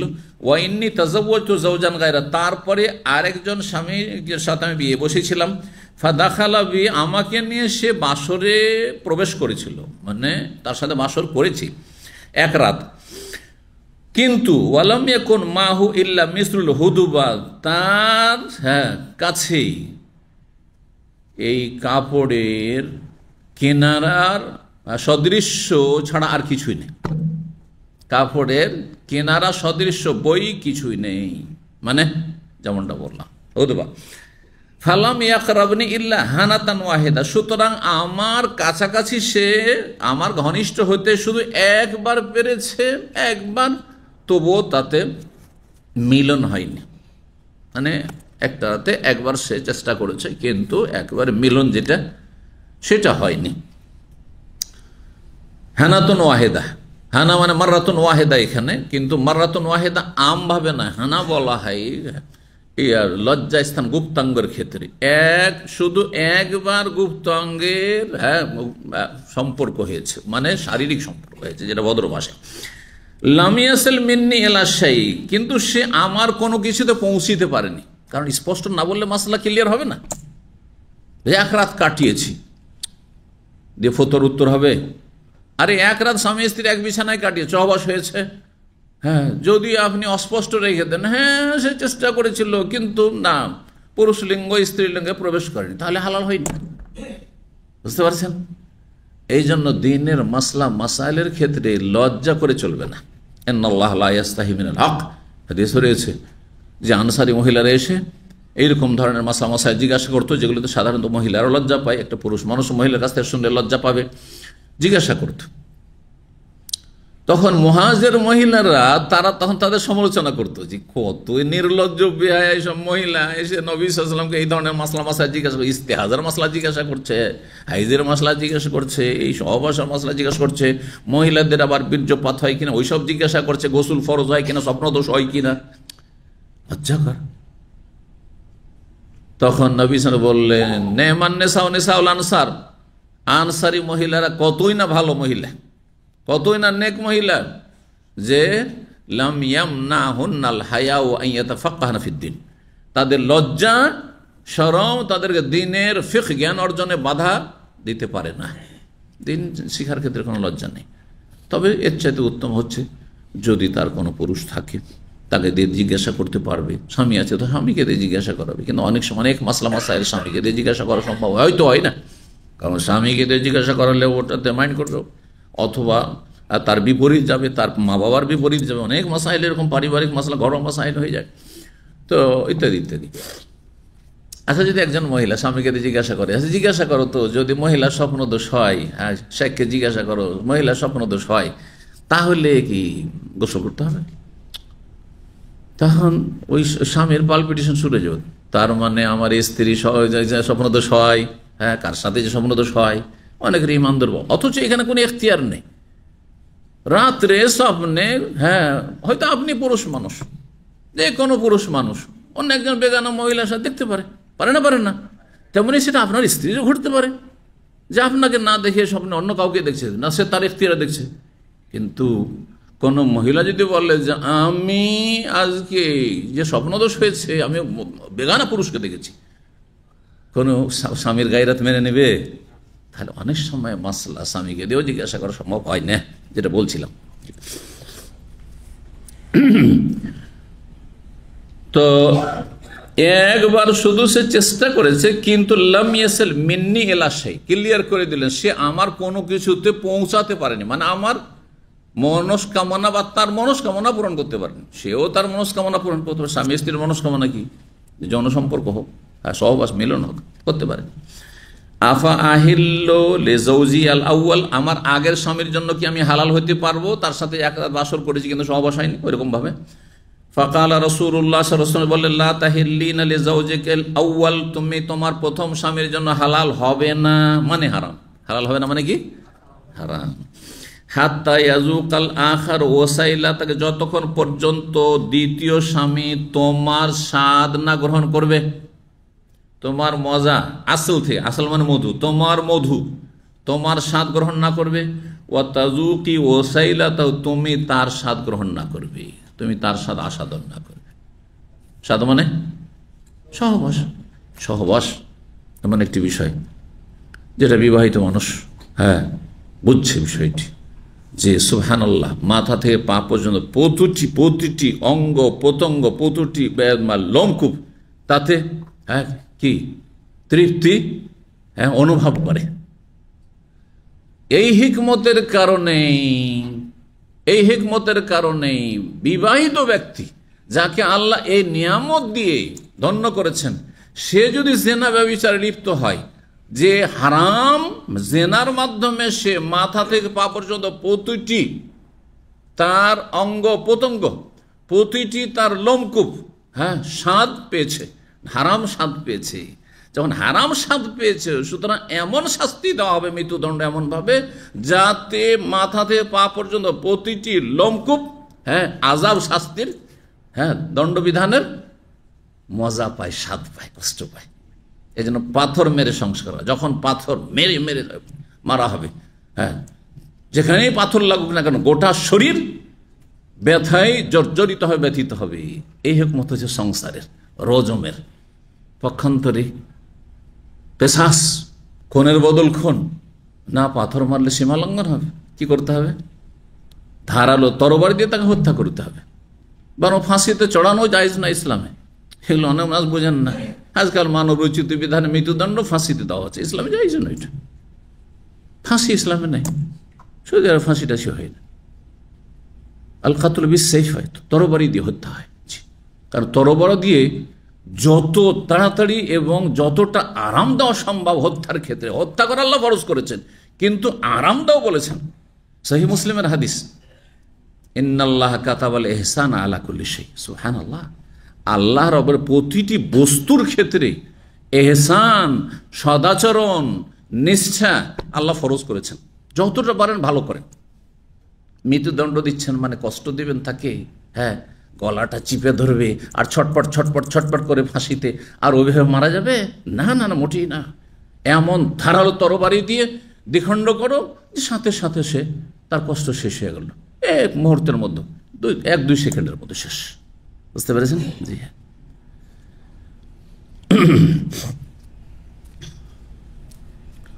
8 নম্বর অধ্যায় বলছেন, বাবুন, এ অধ্যায় ছেলে মা তোহারেমা আল্লাহ, আল্লাহ রাব্বুল আলমিনের এই আয়াতের তফসির সম্পর্কে সূরা তাহরিমের প্রথম আয়াতই, এ আইয়ুহান নবী, হে নবী সাল্লাল্লাহু আলাইহি ওয়াসাল্লাম, তুমি এমন কিছুকে কেন হারাম করছো যা আল্লাহ তোমার জন্য হালাল করেছেন? যা হালাল তাকে হারাম কেন করছো? আল্লাহ যখন হালাল করেছেন আপনি হারাম করিয়েন না। আমি হারাম করে নিয়েছি, না, হারাম করবেন না আপনি নিজের উপর। আপনার রুচি হয় না, আপনি খেন না। অনেক মানুষ রয়েছে 7 আপ, পেপসি এগুলো খাচ্ছেন না, কিন্তু তাই বলে আপনি উদ্ভট ফতোয়া নিয়ে আসবেন যে পেপসি হচ্ছে ওই আগের যুগের মদ, তার নামটা শুধু আলাদা। না না, এসব উদ্ভট কথাবার্তা নিয়ে আসবেন না সমাজে। উম্মতে মুসলিমার কোন ওলামায়ে কেরাম এসব কথা বলেনি, আর যারা বলেছে তারা ওলামার স্তরে নয়, সেই জন্য এসব কথা বলেছে আসলে। 5266 নম্বর হাদিস। হাদিস বর্ণনা করছেন সাঈদ ইবনে জুবাইর, প্রখ্যাত তাবেঈ। তিনি বলছেন, আন্নাহু আখবারাহু, তিনি তার ছাত্র ইয়ালা বিন হাকিমকে জানিয়েছেন, আন্নাহু সামি ইবনে আব্বাস, যে সাঈদ ইবনে জুবাইর তিনি বিশিষ্ট ছাত্র ছিলেন প্রখ্যাত সাহাবী আব্দুল্লাহ ইবনে আব্বাস রাদিয়াল্লাহু তাআলা আনহুমার। আব্দুল্লাহ ইবনে আব্বাস রাদিয়াল্লাহু তাআলা তার ওস্তাদ থেকে তিনি শুনেছেন, কি বলতে শুনেছেন, এযা হাররামা ইমরাতাহু লাইসা বিশাই, যদি কোন ব্যক্তি তার স্ত্রীকে হারাম করে তাহলে সেটা কিছুই না, মানে তালাক হবে না, তালাক হবে না। তিনি বলেছেন যে কি হবে তাহলে, সেটা কাফারা দিতে হবে না। একটি রিওয়ায়াতে রয়েছে তার মত ছিল কাফারা দিতে হবে, কিন্তু হাসান বাসরি রাহিমাহুল্লাহর মত যে নকল করেছেন, যেটি ইমাম শাফি রাহিমাহুল্লাহর মত, যে নিয়তের উপর নির্ভরশীল, এটি হচ্ছে সঠিক কথা। ও যদি তালাকের নিয়ত করে তালাক হবে, আর যদি জেহার করে হারাম করতে চায় তাহলে জেহারের কাফারা দিয়ে সে নিজের স্ত্রীর কাছে যাবে। আর যদি বলে যে আমার এমন কোনো নিয়ত ছিল না, আমি আসলে ধমক দিতে চেয়েছিলাম, ভয় দেখাতে চেয়েছিলাম, তাহলে কসমের কাফারা দেবে। লাইসা বিশাই মানে লাইসা বিতালাকিন, এখানে লাইসা বিশাই মানে কোনো কিছু নেই এমন কথা নয়, তালাক নয় তার মতে ইবনে আব্বাস। আর বলছেন, লাকাদ কানা লাকুম ফি রাসূলিল্লাহি উসওয়াতুন হাসানাহ, কারণ রাসূলুল্লাহ সাল্লাল্লাহু আলাইহি ওয়াসাল্লামের মধ্যে রয়েছে তোমাদের জন্য উত্তম আদর্শ। রাসূলুল্লাহ সাল্লাল্লাহু আলাইহি সাল্লাম হারাম করেছিলেন নিজের উপর কি, মধুকে হারাম করেছিলেন, মধু হারাম করেছিলেন, হারাম হয়ে গেছিল কি না। 5267 নম্বর হাদিস। হাদিস বর্ণনা করছেন প্রখ্যাত তাবেঈ আতা, জামা আতা, আন্নাহু সামিআ, তিনি শুনেছেন উবাইদ বিন উমাইর তাবেঈ থেকে, তিনি শুনেছেন মা আয়েশা রাদিয়াল্লাহু তাআলা, তিনি বলছেন, সামিআতু আয়েশা রাদিয়াল্লাহু তাআলা আনহা, আমি রাসূলুল্লাহ সাল্লাল্লাহু আলাইহি ওয়াসাল্লামের সহধর্মিণী আয়েশা রাদিয়াল্লাহু তাআলা আনহাকে বলতে শুনেছি, আন্নান নবী সাল্লাল্লাহু আলাইহি ওয়াসাল্লাম কানা ইয়ামকুসু ইনদা যায়নাব ইবনাতি জাহশিন, নবী সাল্লাল্লাহু আলাইহি ওয়াসাল্লাম আসর পরে, এর আগে বলেছি যে নবী সাল্লাল্লাহু আলাইহি ওয়াসাল্লামের একসাথে কয়জন স্ত্রী ছিল? 9 জন স্ত্রী ছিল। তাদের জন্য পালা নির্ধারণ করতেন, পালা দিনের রাতের দুটোরই না, শুধু রাতের? যাদের একাধিক স্ত্রী আছে রাতের শুধু পালা নির্ধারণ করবেন। সেই রাত যার পাল্লা তার ঘরেই থাকতে হবে, অন্য ঘরে লুকিয়ে যাওয়া যাবে না। যেন স্ত্রী তো ঘুমিয়ে গেছে, যায় ওর কাছে একটু গিয়ে গল্প করে আসি, রাত্রে যাওয়া যাবে, এশা পরে আর যাওয়া যাবে, এশা থেকে ফজর পর্যন্ত অন্য স্ত্রীর কাছে যাওয়া যাবে না। এমার্জেন্সি হাসপাতাল নিতে হবে তখন সেটা ভিন্ন বিষয়, ধরে কিন্তু এমনি যাওয়া যাবে না। জি, একটু গল্প গুজব করার জন্য, তার সাথে টাইম পাসের জন্য না, এটা তার হক না, জালেম আপনি। কিন্তু দিনের বেলা সব স্ত্রীর বাড়িতে যেতে পারবে। নবী সাল্লাল্লাহু আলাইহি ওয়াসাল্লামের যেটা ভালো অভ্যাস ছিল যে সকাল সন্ধ্যায় একটু খোঁজ নেওয়া দায়িত্ব, তো সকালবেলা তিনি একবার যেতেন জোহর চাষতের সময়, গিয়ে প্রত্যেক স্ত্রীর বাড়ি গিয়ে 5 মিনিট 10 মিনিট করে বসলেন, এই খবর টবর একটু কথাবার্তা বলে নিন, আবার আরেকজনের কাছে এই করে একটা রাউন্ড দিয়ে চলে আসতেন। আবার আসর সালাত পড়ে আবার বেরিয়ে পড়তেন, আর তারপরে সবার বাড়িতে গিয়ে একটু বসতেন, কারো বাড়িতে কোনো কিছু খাবার দাবার থাকলে তারা পরিবেশন করতেন, আর তারপরে খেতেন অথবা একটু কথা বলতেন। কাছাকাছি হইতেন, কাছাকাছি হইতেন শব্দটি এসছে। কাছাকাছি হওয়া মানে কি? কাছাকাছি মানে সহবাস নাই। কাছাকাছি হওয়া মানে হচ্ছে আলিঙ্গন করা, হ্যাঁ, চুম্বন, হ্যাঁ, তারপরে আদর স্নেহ করা ইত্যাদি ইত্যাদি, এসব করতেন। তাহলে এগুলি রাত্রে পালা। আর কারো গত রাতে একজনের পালা ছিল, আজকে রাতে আরেকজনের রয়েছে, কিন্তু অন্য স্ত্রীর কাছে গিয়ে দিনে এতটুকু জায়েজ রয়েছে, বিনা সহবাস নাই। তো জাইনাব বিনতে জাহশ রাদিয়াল্লাহু তাআলা আনহার নামে হাদিসে এসছে, কোন হাদিসে এসছে অন্য আর স্ত্রীর কথা 3 রকম এসছে, বর্ণনা এসেছে। কেউ কেউ বলেছেন যে নবী সাহেব বিভিন্ন সময় বিভিন্ন স্ত্রীর কাছে এরকমটা ঘটেছে যে বেশি সময় ওখানে গিয়ে একটু আসর পরে কাটিয়েছেন, তখন অন্যরা যুক্তি এঁটেছে, আপোষে কৌশল এঁটেছে। আর কেউ বলছেন না যে কোনোটিকে প্রাধান্য দিয়েছেন, হয়তো যে জাইনবী ছিলেন সেটি বা অন্য কেউ ছিলেন, আল্লাহ তাআলা। একাধিক ঘটনা হতে পারে মানুষের জীবনে, একটি ঘটনার বারবার পুনরাবৃত্তি হতে পারে, জি, একই ধরনের ঘটনা।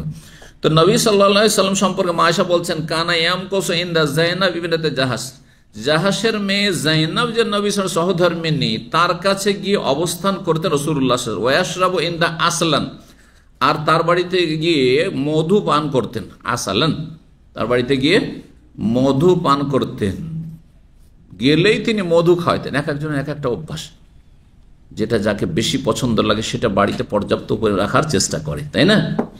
সবাই সবটা বাড়িতে রাখে না।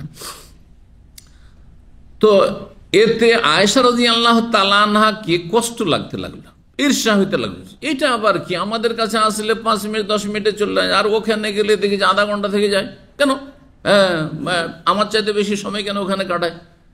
তার মানে সতীনেরা থাকলে আপনার সুখ এক একটি জিনিস ফলো করবে। নবী সাল্লাল্লাহু আলাইহি বিবিগণ ছাড়ে নবী সাল্লাল্লাহু আলাইহি দেখি কার বাড়িতে কতক্ষণ কাটায়, এর বাড়িতে গিয়ে এতক্ষণ থাকলো, আমার বাড়িতে হিসাব করবে, ঠিক না? এই জন্য যারা একাধিক বিয়ে করছেন, ইমানি শক্তি থাকলে যে হ্যাঁ একেবারে সমান সমান চেষ্টা করবো, ইনসাফের চেষ্টা করবেন সর্বাত্ম, পারলে করুন, আর না হলে ফাঁসিয়েন না কিয়ামতে হাসর মাঠে। হ্যাঁ, মুশকিল, জালেম হবেন না। মজলুমও যদি হন, স্ত্রীর জুলুমের শিকার হন, ওইটা জালেম হওয়ার চাইতে ভালো, বুঝছেন না? জি। তো ফাতাওয়াসাইতু আনা ওয়া হাফসা, তখন মা আয়েশা বলছেন আমি আর হাফসা মিলে পরামর্শ করে ঠিক করলাম, মানে সিদ্ধান্ত নিলাম, যুক্তি করলাম, আমরা বলি ওটাকে যুক্তি করা, দুইজন মিলে যুক্তি করলাম, এই তুমি এরকম বলবে আর আমি এরকম বলবো। হ্যাঁ, তাওয়াসাইতু, একে অপরের সাথে কি করলাম, পরামর্শের ভিত্তিতে আমরা সিদ্ধান্ত নিলাম। কি? তাহলে দেখেন, 9 জন বিবির মধ্যে নেতৃত্ব দিতেন, হ্যাঁ, যে সবচেয়ে অল্প বয়সী তিনি। এইটা করতে হবে, কিন্তু এইটা সিদ্ধান্ত নিতে হবে, এমনটা আমরা করব, বুঝতে পারছেন না? কারণ সবাই সাহস করতো না, কারণ কি করতে গিয়ে যদি নবী অসন্তুষ্ট হয়ে যান সবাই ভয় পেত, কিন্তু আয়েশা রাদিয়াল্লাহু তাআলা আনহা ভয় পেতেন না। কেন ভয় পেতেন না? যে যার সম্পর্কে যত বেশি দুর্বল, তখন তার সাহস বেশি বেড়ে যায়, তার সাহস বেশি বেড়ে যায়।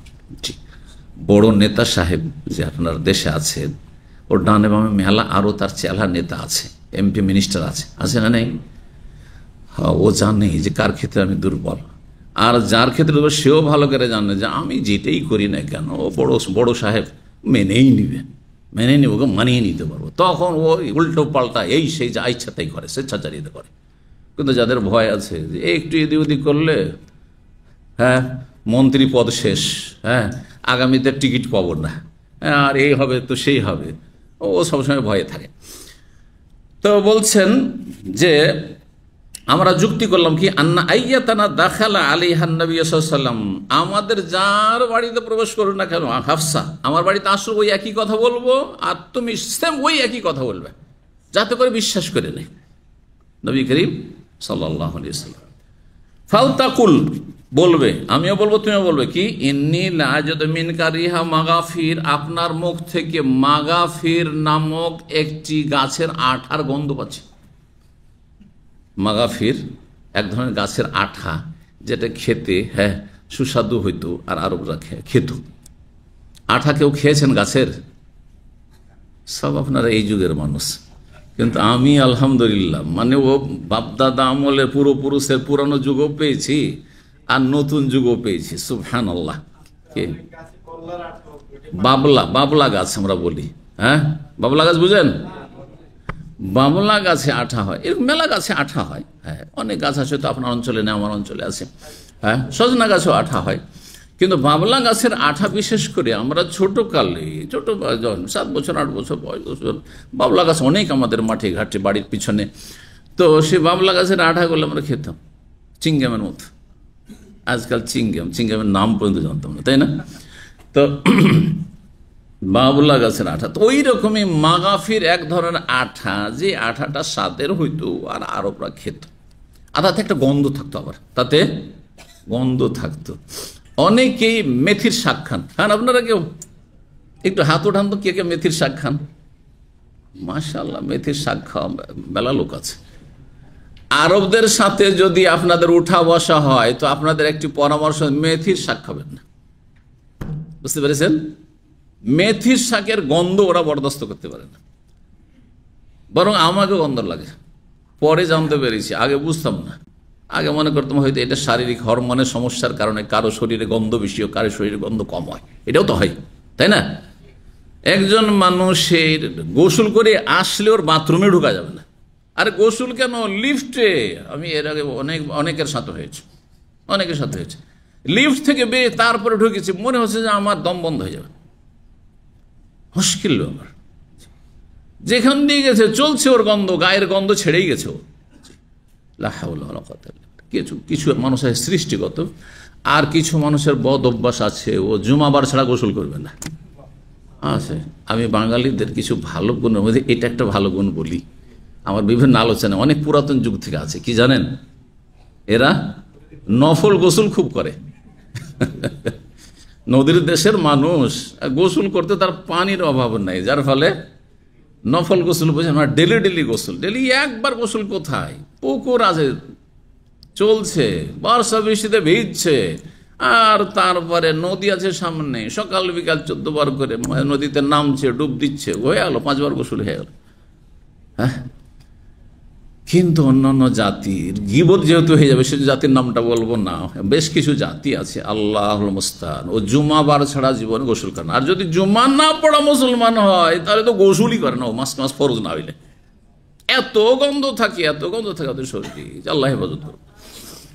তো তাদের দোষে গন্ধ হয়, তাদের কিছু খাবারের দোষে হয়, হরমোনের দোষে হইতে পারে, আবার হ্যাঁ বিভিন্ন কারণে, এগুলো গোসল না করার কারণে, পরিষ্কার পরিচ্ছন্নতা না থাকার কারণ হইতে পারে। তো যাই হোক, মেথির শাক আমার খুব পছন্দ ছিল। আপনাদের বলি, কিছু শেয়ার করি, কারণ আপনারা যেহেতু মেথি খাচ্ছেন, সুতরাং আপনাদেরকে বলি, আমি একসময় খুব মেথির শাক এখানে প্রথম খুব পছন্দ করতাম। একটা কার্টন মাত্র 5 টাকা 7 টাকায় পাওয়া যায়, আর চলতে থাকে সপ্তাহ। আর সুন্দর ওইটাকে একটু ফ্রাইয়ের মতো করলে তেলে খুব মজা লাগে, স্বাদের। 2000 থেকে 2005-6 সালে সবগুলোতে এইসব খুব মেথির শাক খেয়েছি। আর তারপর আমার মেয়েগুলো আপনার 2000 সালে জন্মের পরে যখন প্রাইমারি স্কুলে ভর্তি হলো, ক্লাস 1-এ ভর্তি হয়েছে, আর তারপরে টিচার, ওর নাক বেশ তেজ, খাড়া, একবার না খাড়া নাক বুঝেন, মানে যার নাকে গন্ধ বেশি পায়। তো ছোট প্রাইমারি স্কুলে এখানে প্রত্যেকের একটা করে থাকে, নোটবুক থাকে মাদ্রাসার পক্ষ থেকে দেওয়া, কোনো কিছু রিমার্কস লিখতে হলে, ভালো মন্দ, আপনার মেয়ে খুব ভালো রেজাল্ট করেছে, আপনার মেয়ে আজকে হোমওয়ার্ক করে আসেনি, আপনার মেয়ে আজকে এইটা করে আসেনি, বা এটা করাবেন, সব লিখে পাঠায়। তো যখনই তাদের হোমওয়ার্ক করতে বসলে, তখন ওইটা দেখার পরে দেখি যে হ্যাঁ, পজিটিভ আছে নেগেটিভ আছে, ওতে বোঝা যায় যে ছেলে মেয়ে লেখাপড়া কেমন করে করছে। তো একদিন লিখেছে যে হ্যাঁ, বাচ্চাদেরকে হোলবা খাওয়াবেন না। বাচ্চাদের কি খাওয়াবেন না? হোলবা খাওয়াবেন না। হোলবা বুঝেন? হ্যাঁ, হোলবা মেথি শাক, সবজি মার্কেটে যারা আছে ওরা বুঝে, হোলবা মেথি শাক। তো তারপরে বাসায় আলোচনা করলাম যে মেথির শাক সম্পর্কে লিখছে মাদ্রাসা থেকে, তো খাওয়ানো যাবে না। তো তারপরে ওদের তো একবার টোটালি বন্ধ, আর মেয়েগুলো এত সোজা হয়ে গেল, মেথির শাকের নাম শুনলে একবারে অ্যালার্জি শুরু হয়ে যাবে তাদের, জীবনে খাবেন না। আমরা কিছুদিন চালালাম, একটু গ্যাপ দিয়ে, কারণ একসাথে তো মেথির শাকের নেশা ছাড়া যাচ্ছে না। হালাল জিনিস, কিন্তু গন্ধ আছে। তারপরে এমন ছাড়লাম পরীক্ষা করতে, আসলে মেথির শাক আজকে খান, কাল বাদ দিয়ে পরশু দিন আপনি নিজের বগল নিজেই গন্ধ পাবেন। একমাত্র যদি ওই মহিলার মতো হন, হ্যাঁ, যে নতুন বউ হয়ে বিয়ে হয়ে গিয়েছে, আর যাওয়ার পরে প্রথম দিন শ্বশুর বাড়িতে খুবই গন্ধ ছিল, বাড়িতে বাস করা যায় এত গন্ধ ছিল, বুঝতে পারছেন না, এটা কিস্সা। আর তারপরে তখন একদিন শাশুড়ি আর বউয়ে ঝগড়া লেগেছে, শাশুড়ির সাথে ঝগড়া লেগেছে। তো ঝগড়ার এক পর্যায়ে গিয়ে বউ বলছে যে আমাকে দেখতে পারেন না, আপনি ভালোবাসেন না, আমি আসার পরে আমার বর কইতে তো আপনার বাড়ির গন্ধ গেছে। বুঝতে পেরেছেন ব্যাপারটা কি? আসলে ও গন্ধ খেয়ে খেয়ে গন্ধ শুঙে শুঙে আর নাক ভোঁথা হয়ে গেছে, কথা বুঝতে পেরেছেন, আর গন্ধ পায় না। এটা হলো আসল কথা। তো মেথি খাওয়ালো, গন্ধ শুঙে শুঙে অভ্যাস হয়ে গেছে, আপনার গন্ধ লাগে না, কিন্তু পাশের লোককে যে কষ্ট লাগছে এটা আপনাকে বুঝতে হবে। সিগারেট খোর যত আছে আর জর্দা খোর আছে, এদের মুখের কাছে যাওয়া যাবে, এদের স্ত্রীরা কেমন করে যে যায়, কত যে কষ্ট পায়। জি, এক মিশরি ছিল এখানে, সে মিশরি বলছে যে আমি দিনে কয়েক প্যাকেট সিগারেট খেতাম, সত্য ঘটনা বলছি। তো আমি তওবা করেছি। কি কারণে তওবা করেছি? আমার স্ত্রীর ওসিলাতে তওবা করেছি, স্ত্রীর ওসিলাতে তওবা করেছি। নতুন বিয়ে করলাম, বড়ই সুন্দর স্ত্রী ছিল, খুব ভালোবাসতাম, কিন্তু তার মুখের কাছে আমাকে মুখ নিতেই দেয় না। তুমি অন্যদিকে মুখ করে থাকো, বিছানা তুমি অন্যদিকে, তো আমি অন্যদিকে, আমার দিকে সে মুখ ঘোরাই না। বিপদে পড়লাম। শেষে এই স্ত্রীর এই আচরণ তাকে এই সিগারেট ধূমপানের হারাম থেকে তওবা করতে বাধ্য করলো, বুঝতে পেরেছেন? তো যাই হোক, সেই তওবাতে খলুসিয়া থাকা না থাকে, তওবা তো হইল কমপক্ষে, হ্যাঁ, ডাউন কোয়ালিটির তওবা। আবার হাই কোয়ালিটির তওবা আছে, ডাউন কোয়ালিটির তওবা আছে, বুঝেন না? ডাক্তারের কাছে গিয়েছেন, আর যাওয়ার পরে আপনার ফুসফুসের সমস্যা এরকম হয় অনেক সময়। ডাক্তার বলছে কি স্মোকিং করেন? বলছে হ্যাঁ করি, মাঝে মধ্যে করি। বলছে তাহলে যান, চিকিৎসা আমার কাছে নেই, আপনার যান, মরবেন আপনি, যান, ক্যান্সার।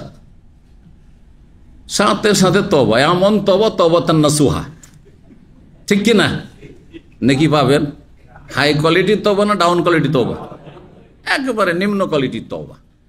কিন্তু যাকে বলা হইল, হ্যাঁ, যে ইউহাররিমু আলাইহিমুল খাবায়েস, নবী সাল্লাল্লাহু আলাইহি সাল্লামকে আল্লাহ পাঠিয়েছিলেন খবিস নোংরা বস্তুগুলি হারাম করার জন্য। তোমার নবী সাল্লাল্লাহু আলাইহি সাল্লাম খবিস নোংরাগুলিকে হারাম করেছেন। হ্যাঁ, আর এই ধূমপানের গন্ধ আর জর্দার গন্ধের চাইতে খবিস আর কি আছে? তামাকের চাইতে খবিস নোংরা আর কি আছে? জি, আল্লাহর কথা শোনার পরে, রসুলের কথা শোনার পরে, আলেমের কথা শোনার পরে সাথে সাথে তওবা করলো। এইটা হচ্ছে তওবাতুন নাসুহা, খালেস তওবা। এটা হচ্ছে হাই কোয়ালিটির তওবা। তওবা কিন্তু কেউ স্ত্রীর কারণে করলো, কেউ ডাক্তারের কারণে করলো, কেউ শরীর রক্ষার জন্য করলো, হ্যাঁ, কেউ সামাজিকতার কারণে করলো, কেউ রবের জন্য করলো। এক নম্বর তওবা হইতে হবে, যাতে তওবা গুরুত্বপূর্ণ একটি ইবাদত, ইবাদতের পারিতোষিক পান, আপনি ফলাফল পান দুনিয়া আখিরাতে। জি, আল্লাহ বোঝার তৌফিক দান করুন। তো মেথি ওই যে ছেড়েছি, ওই জন্য বলছে মেথির গন্ধ আছে, আপনি গন্ধ পাবেন ওই বউয়ের মতো, গন্ধ চলে গেছে আপনার, কিন্তু আসলে পাশের লোককে কষ্ট হচ্ছে। তো হাদিস আমরা শেষ দিকে ছিলাম। হ্যাঁ, বললেন যে ইন্নিল আজিদু মিনকা রিহা মাগাফির, ইয়া রাসূলুল্লাহ, আপনার মুখ থেকে মাগাফিরের আঠার গন্ধ কেন পাচ্ছি? আকালতা মাগাফির, আপনি কি ওই আঠা, গাছের আঠা, মাগাফির আঠা খেয়েছেন নাকি? নবী সাল্লাল্লাহু আলাইহি ওয়াসাল্লাম আঠা কেন খেতে যাবেন? হ্যাঁ, মাঠে ময়দানে গাছ থেকে। তারপরে বলছেন এই কথা বলে, ফাদাখালা আলা ইহদাম, প্রথম এক স্ত্রীর কাছে গেলেন নবী সাল্লাল্লাহু আলাইহি ওয়াসাল্লাম, ফাকালাত লাহু যালিকা, আয়েশার কাছে অথবা হাফসার কাছে, যার কাছে গেছে ওই একই কথা বলছেন। লাবাস, আচ্ছা ঠিক আছে, কোনো অসুবিধা নেই।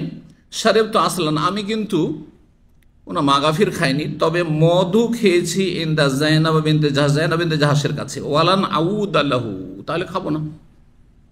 একজন নয়, দুইজন স্ত্রী পরপর বলছে আপনার মুখ থেকে কিসের? মাগাফিরের গন্ধ পাচ্ছি। আর মৌমাছি মাগাফিরের ফুলে গিয়ে বসে আর সেখান থেকে মধু চুষে নিয়ে আসে। ওই গন্ধ হয়তো তাহলে চলে এসছে, আমি তো মাগাফির আটা খাইনি, ওই গন্ধ হয়তো কিসে চলে এসছে, মধুতে চলে এসছে। সুতরাং আমি মধুকে নিজের উপর হারাম করে নিলাম, মধু আর খাবো না। বুঝলেন না? কিসের কারণে হারাম করলেন? স্ত্রীর কৌশলের কারণে, এই যে কৌশল আটার কারণে। জি, কাজটি ভুল ছিল না ঠিক ছিল? তাহলে সাহাবায়ে কেরামদের ভুল হইতে পারে, মানুষ ভুলের ঊর্ধ্বে কেউ না। জি, তবে একেবারে বড় কাবিরা গুনাহ নয়। তোমার নবী সাল্লাল্লাহু আলাইহি ওয়াসাল্লামের সাথে আচরণের ক্ষেত্রে এই দিক থেকে বড়, কিন্তু নবী সাল্লাল্লাহু আলাইহি ওয়াসাল্লামের তারা সহধর্মিনী। সুতরাং স্বামী স্ত্রীর সম্পর্ক দেখেন, রাজার স্ত্রী রাজার পর্যায়ে, ঠিক কিনা, নাকি এক সাধারণ মহিলার পর্যায়ে? ঠিক ওই আলেমের স্ত্রী। অনেক সময় অনেকে ভাবেন যে এত বড় আলেম আর তার স্ত্রী তার মুখে মুখে তর্ক করে, তার সাথে ঝগড়া করে, হইতে পারে? আরে হইতে পারে, রাজার সাথে রাজার স্ত্রী ঝগড়া করবে না? হইতে পারে। বুঝতে পেরেছেন তো? যাই হোক, কাজটি ছিল ভুল, কিন্তু এই সতীনের জ্বালা, সতীনের গায়রাত, আত্মমর্যাদা বোধ, এইরকম কাজে কি করেছিল, পরিচিত করেছিল। যাই হোক, আমি আর তাহলে খাবো না। ফানাজালাত, তখন আয়াত নাযিল, ইয়া আইয়ুহান নবী, হে নবী, লিমা তুহাররিমু মা আহাল্লাল্লাহ, আল্লাহ আপনার জন্য যা হালাল করেছেন তাকে হারাম কেন করছেন? আপনি মধু হালাল, আপনি হারাম কেন করবেন কারো কথা শুনে? তারপরে আল্লাহ বললেন এই দুই সহধর্মিনী সম্পর্কে, নবী সাল্লাল্লাহু আলাইহি ওয়াসাল্লামের হাফসা আর আয়েশা, ইন তাতুবা ইলাল্লাহি ফাকাদ সাগাত কুলুবুকুমা, তোমরা যদি আল্লাহর কাছে তওবা করে আসো তাহলে তোমাদের জন্য কল্যাণকর, না হলে তোমাদের অন্তরে বক্রতা চলে এসেছে। নবী সাল্লাল্লাহু আলাইহি ওয়াসাল্লামকে কষ্ট দিতে তোমরা, যে নবী সাল্লাল্লাহু আলাইহি ওয়াসাল্লামকে মধুর মতো এই নিয়ামত খাওয়াতে বঞ্চিত রাখলে। তাহলে তওবার দাওয়াত আল্লাহ দিয়েছেন, বোঝা গেল যে কাজটি কি ছিল, বলছিল। মানুষ মাত্র ভুল হইতে পারে,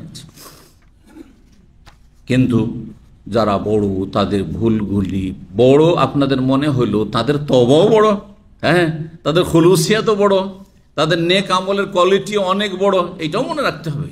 এটা আপনি ভাববেন না যে আরে উনি একজন আলেম মানুষ, এই ভুল করছেন, কিন্তু আপনি জানেন না যে আপনার তুলনায় তার নেকি কত দিক রয়েছে, হ্যাঁ জি, তার ইখলাস কত রয়েছে। তো এটা দেখতে হবে। জি, এই জন্য সবসময় নিজের আত্মপর্যালোচনা করতে হবে, নিজের দোষগুলি সংশোধনের চেষ্টা করতে হবে। পরের দোষ আপনি নজরে রাখেন না। তার যদি কিছু দোষ থাকে, আপনার মধ্যে সেই দোষ নাই, কিন্তু তার এমন এমন ভালো গুণ আছে যেগুলো আপনার মধ্যে নাই। আপনার মধ্যে এমন এত বেশি দোষ আছে, তার একটা দোষ আছে, সেটা আপনার দৃষ্টিগোচর হয়েছে হয়তো। তো আল্লাহ বলছেন, ওয়াইদ আসাররান নবী ইলা বাযি আজওয়াজিহি হাদিসা, স্মরণ করো সেই মুহূর্তকে যখন নবী সাল্লাল্লাহু আলাইহি ওয়াসাল্লাম তার কোনো এক স্ত্রীর সাথে কোনো একটি গোপন বিষয় আলোচনা করেছিলেন, আর তারপরে সে প্রকাশ করে দিয়েছিল। সেটা এই মধুর বিষয়, যে মধুকে আমি হারাম করেছি, এটি হচ্ছে প্রসিদ্ধ রেওয়ায়াত।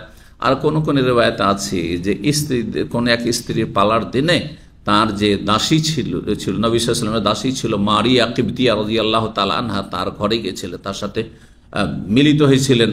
তো সেটা কেউ কোনো স্ত্রী দেখে নিয়েছিল, তখন তাকে বলেছেন যে আমি মারিয়াকে হারাম করে দিলাম, তার কাছে যাব না, তুমি অন্য কোনো স্ত্রীকে জানতে দিও না। বুঝতে পেরেছেন না? তো এই বিষয়েও কোন রেওয়ায়েতে এসছে, দুটোর কোনো একটি ঘটনা হবে। আর প্রসিদ্ধ যেটি, সেটি হচ্ছে এই মধুর বিষয়টি, যেমন এখানে এসছে লিকাউলিহি বাল শারিবতু আসলান, নবী সাল্লাল্লাহু আলাইহি ওয়াসাল্লাম বললেন না, আমি আসলে ওই গন্ধযুক্ত মাগাফির আঠা খাইনি, বরং আমি মধু পান করেছি। 5268 নম্বর হাদিস। হাদিসটি আমরা সংক্ষেপে শেষ করি, কারণ এই অধ্যায়ে এই হাদিসটি শেষ হাদিস রয়েছে। আগের হাদিসটি তবে একটু লম্বা হয়ে এসেছে। বলছেন আয়েশা রাদিয়াল্লাহু তাআলা আনহা, দেখেন নিজের ঘটনা নিজে বয়ান করছেন, তাদের ঈমান কত মজবুত, কারণ দিনের বিষয় এটি। অথচ এই হাদিসে আয়েশা রাদিয়াল্লাহু তাআলা হাফসা তাদের দোষ ত্রুটির কথা এসছে না, আসেনি, যে তারা এইভাবে নবী সাল্লাল্লাহু আলাইহি ওয়াসাল্লামের সাথে কৌশল করেছিলেন, আর এই কৌশলের মাধ্যমে মধু খাওয়া থেকে, মধু পান করা থেকে বঞ্চিত রেখেছিলেন। কিন্তু তারা এটা করেনি যে আমাদের মান সম্মানের ব্যাপার, এটা কাউকে জানতে দেবো না, রেখেনি, এটা ভিতরে লুকিয়ে করে যান, আমানত, এটা দিন, আমার বিরুদ্ধে যা, কিন্তু বিষয়টি জানাইতে হবে, মাসলা মাসাইল বিষয় রয়েছে। এই রকমের ঘটনা যখন এটি যদি আমরা না জানতাম, তো আমাদের স্ত্রীরা, ধরুন কারো একাধিক স্ত্রী আছে অথবা একটা স্ত্রী আছে, কিন্তু কোনো বিশেষ কারণে যদি আপনার সম্পর্কে কোনো একটা কৌশল করে, তাহলে তো আপনি তাকে মারধর শুরু করে দিবেন, অথবা তালাক দিয়ে দিবেন, অথবা বাড়ি থেকে তাড়িয়ে দেবেন। কিন্তু যখন নবী সাল্লাল্লাহু আলাইহি ওয়াসাল্লাম এই আদর্শ সামনে থাকবে, আরে নবী সাল্লাল্লাহু আলাইহি ওয়াসাল্লামের সাথে আচরণ আয়েশা করেছেন, হাফসা করেছেন, কিন্তু নবী তালাক দেননি, নবী সাল্লাল্লাহু অসন্তুষ্ট হননি। হ্যাঁ, বারো নবী সাল্লাল্লাহু আলাইহি ওয়াসাল্লাম তাদেরকে বলেছেন যে ঠিক আছে তাহলে আমি মধু খাবো না যখন গন্ধ আসছে, ঠিক না? এই নয় যে তাদের সাথে কথা বন্ধ করে দিয়েছেন, তাদেরকে বকাবকি করেছেন, না, মোটেই করেননি। তিরস্কার করেছে, কিছু করেনি। আল্লাহ বরং বলছে তোমরা ভুল কাজ করেছো, তওবা করো, নাহলে তোমাদের অন্তর বাঁকা হয়ে গেছে। তো রাসূলুল্লাহ সাল্লাল্লাহু আলাইহি ওয়াসাল্লাম সম্পর্কে আয়েশা বলছেন যে কানা রাসূলুল্লাহ ইউহিব্বুল আসালা ওয়াল হালওয়া, রাসূলুল্লাহ মধু এবং মিষ্টি জাতীয়, হালওয়া মানে মিষ্টি জাতীয় খাবার পছন্দ করতেন। এই হাদিস থেকে আমাদের দেশের বেদাতি হুজুররা বলে মিষ্টি খাওয়া সুন্নাত। আরে কোন মিষ্টি? রসগোল্লার মিষ্টি, হ্যাঁ, যাতে চিনি আর চিনি ভরা আছে। নবী সাল্লাল্লাহু আলাইহি ওয়াসাল্লাম খেতেন নাকি এত বেশি? না না না। দেখেন মিষ্টি দুই প্রকার, এর আগে আলোচনা করেছি। জাদুল মাদের একটি আলোচনায় রয়েছে, জাদুল মাদ মিষ্টি দুই প্রকার। কে বলতে পারে দেখি, কিছু মনে আছে কিনা? প্রাকৃতিক মিষ্টি আর একটা হচ্ছে কৃত্রিম তৈরি করা মিষ্টি। প্রাকৃতিক মিষ্টি উপকারী, খেজুর, কিশমিশ, মধু, এই ধরনের যেগুলো মিষ্টি জাতীয় উপকারী জিনিস। বিশেষ কিছু মানুষ যাদের হয়তো সুগার খুব বেশি আছে, তারপর তাদের কিছুটা তো সুগার যে প্রয়োজন আছে তাদের। আর যেগুলো কৃত্রিম মিষ্টি, চিনি, হ্যাঁ, বেশি গুড় খাওয়া বা এই ধরনের যেগুলো মিষ্টি, মিষ্টি তৈরি করা মিষ্টি, এই যে কেক মিষ্টি আর এইসব বেকারির মিষ্টি, এইগুলি হচ্ছে মানুষের কৃত্রিম মিষ্টি, তৈরি করা মিষ্টি, আর্টিফিশিয়াল। এগুলিতে ক্ষতি বেশি রয়েছে। তো নবী সাল্লাল্লাহু আলাইহি ওয়াসাল্লাম মিষ্টি জাতীয় জিনিস পছন্দ করতেন, এটা ইবাদতগত বিষয় নয়। সুতরাং মিষ্টি খাওয়া সুন্নত বলে, আর সুন্নত ইবাদতের নাম, ইবাদতের সুন্নত নয়। মিষ্টি খাওয়া কোনো ইবাদত নয়। নবী সাল্লাল্লাহু জীবনে ভাত খাননি, তাহলে ভাত দেন না বেদাত। কেউ যদি বলে যে ভাত খাওয়া বেদাত, তো খণ্ডন করতে পারে বেদাতি মোল্লারা। যারা মিষ্টি খাওয়া সুন্নত বলছে ওরা ভাত খাওয়া বেদাত, কারণ নবী সাল্লাল্লাহু আলাইহি ওয়াসাল্লাম ভাত খাননি, কোনো সাহাবীও ভাত খাননি, সুতরাং বেদাত এটা। স্বর্ণ যুগে, সাহাবায়ে যুগে ছিলই না, ঠিক না? না না না, এই ধরনের কথা বলবেন, এগুলো হচ্ছে আদাত। এইরকমই চুল রাখা, বাবরি চুল রাখা, আরে এত গুরুত্ব দিয়েছে মোল্লার আমাদের দেশের যে এই বাবরি চুলকে দাড়ির সমান করে দিয়েছে। মানে দাড়ি যেমন তেমনই বাবরি চুল তার না।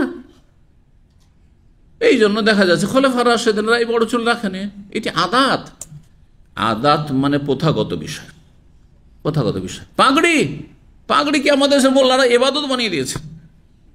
বরং জাল হাদিস দিয়ে পাগড়ি দিয়ে নামাজ পড়লে 70 গুণ সওয়াব বেশি। এক রাকাতে 70 রাকাত, জাল হাদিস আছে। আল্লামা আলবানী বলছে মওযু জাল হাদিস। এইগুলো হচ্ছে আমাদের দেশের বিদাতি আমল, অথচ এটা আদাত। এই জন্য আমি বলি যে পাগড়ি মুসলিমেরা কালিমা পড়ার পরে পড়তেন, তার আগে পড়তেন না। কেউ প্রমাণ করতে পারবেন? বদরের যুদ্ধে যখন হক বাতিলের প্রথম লড়াই হয়, পাগড়ি পরে যেমন মুজাহিদিন 313 জন সাহাবা কেরাম এসেছিলেন, আবু জাহাল আর তার সাথী সঙ্গী তারাও পাগড়ি পরেছিল। তাহলে বোঝা গেল যে এটা আরবদের ট্রেডিশন। বোঝা গেছে? পাঞ্জাবি ইসলামী পোশাক নাই, পাঞ্জাব দেশের পোশাক, ট্রেডিশন। ভারতে ঢিলা ঢালা ভালো মোটামুটি একটু পোশাক হচ্ছে পাঞ্জাবি, ঢিলা ঢালা, সেই জন্য শার্টের তুলনায় প্যান্টের তুলনায়। কিন্তু তাই বললে এটা সুন্নতি পোশাক, এইসব বাড়াবাড়ি কথাবার্তা। ইসলামকে বোঝার চেষ্টা করতে হয় ভালোভাবে। তা নবী সাল্লাল্লাহু আলাইহি সাল্লাম অভ্যাসগত, সোনানুল আদা মানে নবী সাল্লাল্লাহু আদর্শ, কিন্তু এগুলি আদাত, অভ্যাসগত। সেগুলির ক্ষেত্রে আপনার এগুলি ইবাদত মনে করে পালন করা জায়েজ নয়। তবে যদি মনে করেন নবী সাল্লাল্লাহু আলাইহি ওয়াসাল্লামের যেমন ভালো অভ্যাস ছিল, ওই অভ্যাসগুলো আমি রাখবো, রাখতে পারেন, কিন্তু সেটাকে আপনি ইবাদতের সুন্নতের পর্যায়ে ফেলে দেবেন না। ইবাদতের সুন্নতের পর্যায়ে ফেলে দেবেন না আপনি। ওয়াকানা ইযান সারফা মিনাল আসর, যখন আসর পড়ে তিনি ফিরতেন মসজিদ থেকে, দাখালা আলা নিসাইহি, তার বিবিদের কাছে প্রবেশ করতে, ফায়াদুনু মিন ইহদাহিন্না, তাদের প্রত্যেকের সাথে ঘনিষ্ঠ হইতেন। ঘনিষ্ঠ হইতেন, ঘনিষ্ঠ হওয়া মানে দুটো অর্থ বহন করে, একটা হচ্ছে সহবাস আর একটা হচ্ছে বিনা সহবাসে। অন্য রিওয়ায়াত এর স্পষ্ট করে মিন গায়রে মাসিসিন, সহবাস ছাড়া ঘনিষ্ঠ হতেন, কিন্তু সহবাস ছাড়া স্বামী স্ত্রীতে ঘনিষ্ঠ যেমন হওয়া হয়। ফাদাখালা আলা হাফসা বিনতে ওমর, তারপরে প্রবেশ করলেন একদিন হাফসা বিনতে ওমর, ওমরের মেয়ে হাফসার কাছে। ফাহতাবাসা, আর সেখানে গিয়ে কিছু সময় বেশি অবস্থান করলেন। আকসার মা কানে, অন্য দিন যত সময় দেন তার চাইতে। তাহলে এখানে হাফসার কথা আসলো। আগের হাদিসটিতে কার কথা আসলো? জায়নাবের কথা আসলো, কোন হাদিসে সাফিয়ার কথা আসবে। সুতরাং হতে পারে একাধিক ঘটনা ছিল, অথবা বর্ণনাকারীর ভ্রম হয়েছে, ঘটনা একটি, এটাও হওয়ার সম্ভাবনা রয়েছে।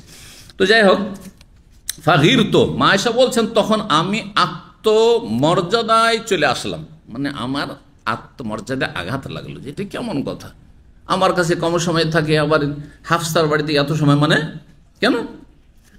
ফাসআলতু আন যালিকা, তখন নবী সাল্লাল্লাহু আলাইহি ওয়াসাল্লাম চলে যাওয়ার পরে, বড় চালাক চতুর ছিলেন আয়েশা রাদিয়াল্লাহু তাআলা, হাফসাকে জিজ্ঞাসা, তোমার বাড়িতে কি করছিলেন নবী সাল্লাল্লাহু আলাইহি ওয়াসাল্লাম? সতীনে এমন তো নাই আজকালকার সতীনের মতো যে কেউ কারোর সাথে কথা বলবেন না, কেউ কাউকে দেখতে পারবে না, সামনে আসতে দিবেন, এমন তো নয়। তোমার বাড়িতে দেখলাম যে অনেকক্ষণ ছিলেন নবী সাল্লাল্লাহু আলাইহি ওয়াসাল্লাম, কোনো কাজ করছিলেন নাকি? বলছেন না না, ও একটু মধু খেতে দিয়েছিল। বলে দিয়েছেন যা সত্য তাই। বলছেন জিজ্ঞাসা করলাম এই বিষয়ে, ফাকিল আলী, তখন আমাকে বলা হলো আহাদাত লাহা ইমরাত মিন কওমিহা, হাফসা বললেন যে আমার বংশের জনৈক মহিলা আমাকে উপঢৌকন দিয়েছিল, উক্কাতা আসলেন, একটি মধুর পাত্র, এক পাত্র মধু দিয়েছিলেন। সাকাতিন নবী সাল্লাল্লাহু আলাইহি ওয়াসাল্লাম মিনহু শারবাতান, নবী সাল্লাল্লাহু আলাইহি ওয়াসাল্লামকে হাফসা সেখান থেকে মধু পান করিয়েছিলেন, সেজন্য একটু দেরি হয়েছিল। ফাকুলতু, তখন আমি মনে মনে চিন্তা করলাম, আমার শোনো, ওয়াল্লাহি লা নাহতালান্না লাহু, আমরা তাহলে এই বিষয়ে একটি কি করব, কৌশল আঁটব। কি করব? এহতিয়াল, এহতিয়াল মানে হিল্লা করা, এমন হিল্লা করব যাতে নবী সাল্লাল্লাহু আলাইহি ওয়াসাল্লাম আর বেশি সময় গিয়ে না থাকেন ওখানে, হ্যাঁ, এইটা যেন, এটা থেকে তাকে বিরত করতে পারি। ফাকুলতু লি সাউদা বিনতে, তখন সাউদা বিনতে জামআহ, নবী সাল্লাল্লাহু আলাইহি ওয়াসাল্লাম যে সহধর্মিণী ছিলেন একজন, তার নাম ছিল সাউদা, মা উম্মুল মুমিনিন খাদিজা রাদিয়াল্লাহু তাআলা আনহার পরে প্রথম বিয়ে করে সাউদাকে, বা বিয়ে করেছিলেন দ্বিতীয় পর্বে আয়েশাকে, কিন্তু তার সাথে যেহেতু নাবালিকা হওয়ার কারণে বাসর হয়নি, প্রথম বাসর হয় খাদিজার পরে এই সাউদার সাথে রাদিয়াল্লাহু তাআলা আনহা, বয়সিকা ছিলেন। সাউদা বিনতে জামাকে বললাম, ইন্নাহু সায়াদুন মিনকি, হ্যাঁ, আপনার কাছে কিন্তু নবী সাল্লাল্লাহু আলাইহি ওয়াসাল্লাম এখনই যাবেন, ফাইজা দানা মিনকি, যখন আপনার কাছাকাছি হবেন, হ্যাঁ, তখন ফাকুলি, তাকে বলবেন, আকাল তা মাগাফির, আপনি কি মাগাফিরের আঠা খেয়েছেন নাকি, গন্ধ কেন আসছে মুখ থেকে? ফাইন্নাহু সায়াকুলুল্লাহকে, তখন তিনি বলবেন, লা লা, আমি খাইনি। ফাকুলি লাহু, তখন তাকে বলেন, মা হাযিহি রি আল্লাতী আজাদু মিনকা, আপনি মাগাফিরের আঠা খাননি, তাহলে মাগাফিরের মতো মুখ থেকে গন্ধ কেন পাচ্ছি? আসলে গন্ধ টন্ধ ছিল না, কথা মিথ্যে কিনা? তাহলে বোঝা গেল যে কাজটি জায়েজ কাজ নয় অবশ্যই। ফাকুলি লাহু, হ্যাঁ, মা হাযিহি রি আল্লাতী আজাদু মিনকা, আপনার থেকে এই দুর্গন্ধ কেন পাচ্ছি? ফাইন্নাহু সায়াকুলু লাকি, তখন নবী সাল্লাল্লাহু আলাইহি ওয়াসাল্লাম অবশ্যই বলবেন, সাকাতনি হাফসা তো শারবাত আসনা, হাফসা আমাকে কি পান করিয়েছে? মধু পান করিয়েছে। ফাকুলি লাহু, তখন তুমি বলবে সাউদা, জারাসাত নাহলুহুল উরফুত, হতে পারে তাহলে যে মৌমাছি ওরফুত নামক বৃক্ষ থেকে কি চুষেছে? মধু চুষেছে, আর ওরফুত গাছের আঠাকে ওই মাগাফির বলা হয়। বুঝতে পেরেছেন? মাগাফির আর ওরফুতের সম্পর্কে, ওরফুত গাছের নাম, আর সেই গাছের আঠাকে বলা হয় মাগাফির। তো আসলে ওই গাছের ফুল থেকে মৌমাছি মধু চুষেছে, আর চুষার পরে এই মধু এসেছে, সেই জন্য এই মধুতে কিসের গন্ধ পাওয়া যাচ্ছে? মাগাফির গন্ধ পাওয়া যাচ্ছে, আসলে গন্ধই ছিল না। ওয়াসা আকুলো জালেকে, আমি এই কথা আমিও বলবো, যখন তুমিও বলবে আমিও বলবো। অকুলি, তারপরে আর একজন স্ত্রীকে ম্যারেজ করলেন নবী সাল্লাল্লাহু আলাইহি সাল্লামের বিবি আয়েশা, তখন তৃতীয় আর একজন সতীনকে ম্যানেজ করলেন, সে হচ্ছে সাফিয়া। অকুলি আনতে ইয়া সাফিয়া, হে সাফিয়া, তার মানে সবার কি করছেন? লিড দিচ্ছেন তিনি। জি, সাফিয়া তুমিও বলবে এই কথাই। কালা তাকুলো সৌদা তো ফল্লাহ মা হুয়া ইল্লান কামাল আল মা, সৌদা সিধা সাদা মানুষ ছিলেন, হ্যাঁ, বেশি ডানে বামে কিছু বুঝেননি, যেমনই নবী সাল্লাল্লাহু দরজার কাছে এসেছেন আসতে মাত্রই, আর ওইদিকে ভয় আবার কার ছিল? আয়েশাকে বলে ভয় করতেন খুব। যার যত বেশি মর্যাদা থাকে, হ্যাঁ, প্রধান ব্যক্তির, হ্যাঁ, কাছে, তাকে সবাই ভয় পায়। দেখবেন বড় কোম্পানিতে যে মুদিরের ডানে বামে সবসময় ঘুরে, অথচ টি বয়, হয়তো বড় বড় অফিসের ম্যানেজাররাও ভয় পায় যে কি জানি এই টি বয় আমাদের সব দুর্বলতা ছিদ্র তো জানছে, কখন যে কি বলে দেয়, সবসময় ভয় পায়। কথা বুঝতে পেরেছেন না? তো সওদা ভয়ে আর থামতে পারেনি, যেমনই দরজায় এসে পৌঁছেছেন বাড়ি নবী সাল্লাল্লাহু আলাইহি ওয়াসাল্লাম, তখনই তিনি তাড়াতাড়ি করে বলতে শুরু করেছেন। তো বলছেন যেমনই দরজায় দাঁড়িয়েছেন নবী সাল্লাল্লাহু আলাইহি ওয়াসাল্লাম, ফাআরাতান ওবাদিয়াহ বিমা আমার তেনি বেহি ফারাকাম মিনকি। সওদা পরে বলছেন যে দেখো, যেমনই দরজায় এসেছেন তেমনই আমি তাড়াতাড়ি করে আমি বলতে ইচ্ছুক হয়েছি, যেই হুকুম তুমি আমাকে দিয়েছিলে, নির্দেশ দিয়েছিলে। কেন? ফারাকাম মিনকি, আয়েশা তোমার ভয়, তোমার ভয়ে কি জানি যদি আমার সম্পর্কে কোনো কথা বলে দেয়, সওদাকে কেন রেখেছেন, ও বুড়ি মানুষ, হ্যাঁ কেন রেখেছেন ওকে, ওর মধ্যে এই দোষ আছে, তা ঝামেলা যে তালাক দিতে আমাকে, জি ভয়। বলছেন ফালাম্মা দানা মিনহা, যখনই কাছাকাছি হয়েছেন নবী সাল্লাল্লাহু আলাইহি ওয়াসাল্লাম, কালাত লাহু সাউদা, সাউদা বলে ইয়া রাসূলুল্লাহ আকালতা মাগাফির, আপনি কি মাগাফির আটা খেয়েছেন নাকি? কাল্লা। কালা ফামা হাযিহি আল্লাতী আজাদু মিনকা, আপনার মুখ থেকে গন্ধ কেন পাচ্ছি? কালা সাকাতনি হাফসাতু শারবাতা আসলিন, হাফসার বাড়ি গিয়েছিলাম, সে হয়তো মধু পান করেছে আমাকে, সেটাই হইতে পারে। ফাকালা, তখন সাউদাকে যা শিখিয়ে দেওয়া হয়েছে একেবারে হুবহু রেকর্ড, যা শিখানো, যার আসাত না হল হল উরফুত, তাহলে বোঝা যাচ্ছে যে এই মৌমাছিতে উরফুত নামক গাছ থেকে মধু চুষেছে, আর সেখান থেকে ওই মাগাফির গন্ধটা আপনার মধুতে চলে এসছে, যেটা খেয়েছেন। আর নবী সাল্লাল্লাহু আলাইহি ওয়াসাল্লাম চাইতেন না যে সামান্য কোনো গন্ধ থাক, কারণ জিবরাইল আলাইহিস সালাম আসছেন সকাল বিকেল, কোনো গন্ধ যেন না থাকে। এই জন্য আসলে নবী সাল্লাল্লাহু আলাইহি ওয়াসাল্লাম আরও সজাগ হয়ে গেছেন যে না, তাহলে আর মধুই খাবো না, কারণ করে নেব। ফালাম্মা দারা এলাইয়া, যখন আমার কাছে ফিরে আসলেন, মা আয়েশা বলছেন যে আমার কাছে যখন ফিরে, কুলতু লাহু যালিকা, একই কথা আমিও বললাম যে আপনার মুখ থেকে গন্ধ পাচ্ছি। ফালাম্মা দারা ইলা সাফ, তারপরে সাফিয়ার বাড়ি যখন গেছেন, কালাত লাহু মিসলা যালিকা, সাফিয়াও বলছে ওই একই কথা। আরে তিন স্ত্রী বলছে, তার মানে কথা সত্যি, কথা সত্যি। বলছেন যে ফালাম্মা দারা ইলা হাফসা, হাফসার বাড়ি যখন আসলেন তার পরের দিন, অথবা সেদিনও হইতে পারে যে পরে সেদিন আসছেন। ফালাম্মা দারা ইলা হাফসা, হাফসার বাড়িতে যখন আসলেন, কালাত ইয়া রাসূলুল্লাহ, বললেন হাফসা, হে আল্লাহর রাসূল, আলা আসকিকা মিনহু, ওই মধু কিন্তু আছে, গতকালকে যে মধু আপনাকে খাওয়াইছিলাম ওই মধু বাড়িতে আছে, একটু দেব, খাবেন? তখন নবী সাল্লাল্লাহু আলাইহি ওয়াসাল্লাম বলছেন লা হাজাতে লিফি, আমার দরকার নেই, মধু খাবো না আমি। সুবহানাল্লাহ, এই মধু খাওয়াতে বঞ্চিত রাখলেন হ্যাঁ এই তিনজন স্ত্রী, কি করে? কৌশল করি, কাজটা ভালো নয়। কিন্তু এই যে সতীনের গায়রাতি, অনেক সময় মানুষ এরকম হয়ে যায় বা করে ফেলে। কালা তাকুল সাউদা, সাউদা তখন বললেন আক্ষেপ করে যে আয়েশার কথা শুনে আমরা নবী সাল্লাল্লাহু আলাইহি ওয়াসাল্লামকে কষ্ট দিলাম। তাকুল সাউদা বলেন ওয়াল্লাহি, আল্লাহর কসম করে বলছেন, লাকাদ হারামনাহু, আয়েশা তোমার এই পরামর্শ নিয়ে, কুপরামর্শ নিয়ে আমরা কিন্তু নবী সাল্লাল্লাহু আলাইহি ওয়াসাল্লামকে মধুর মতো নিয়ামত থেকে আমরা কি করলাম? বঞ্চিত রাখলাম, মহরুম রাখলাম। কুলতু লাহা, তারপরেও চলছে হুকুমকার। আয়েশা রাদিয়াল্লাহু তাআলা বলছেন, আয়েশা বলছেন, আমি তাকে বললাম উসকুত, চুপ থাকো, কথা বোঝা গেছে, চুপ থাকো, বেশি কথা বলিও না। এখানে আজকের আলোচনা শেষ করছি। ও জাযাকুমুল্লাহু খাইর। আল্লাহ রাব্বুল আলামিন আমাদের গুনাহ খাতা মাফ করেন, ভুল ভ্রান্তি থেকে আল্লাহ বেঁচে থাকার তৌফিক দান করেন, নেক আমলের তৌফিক দান করেন।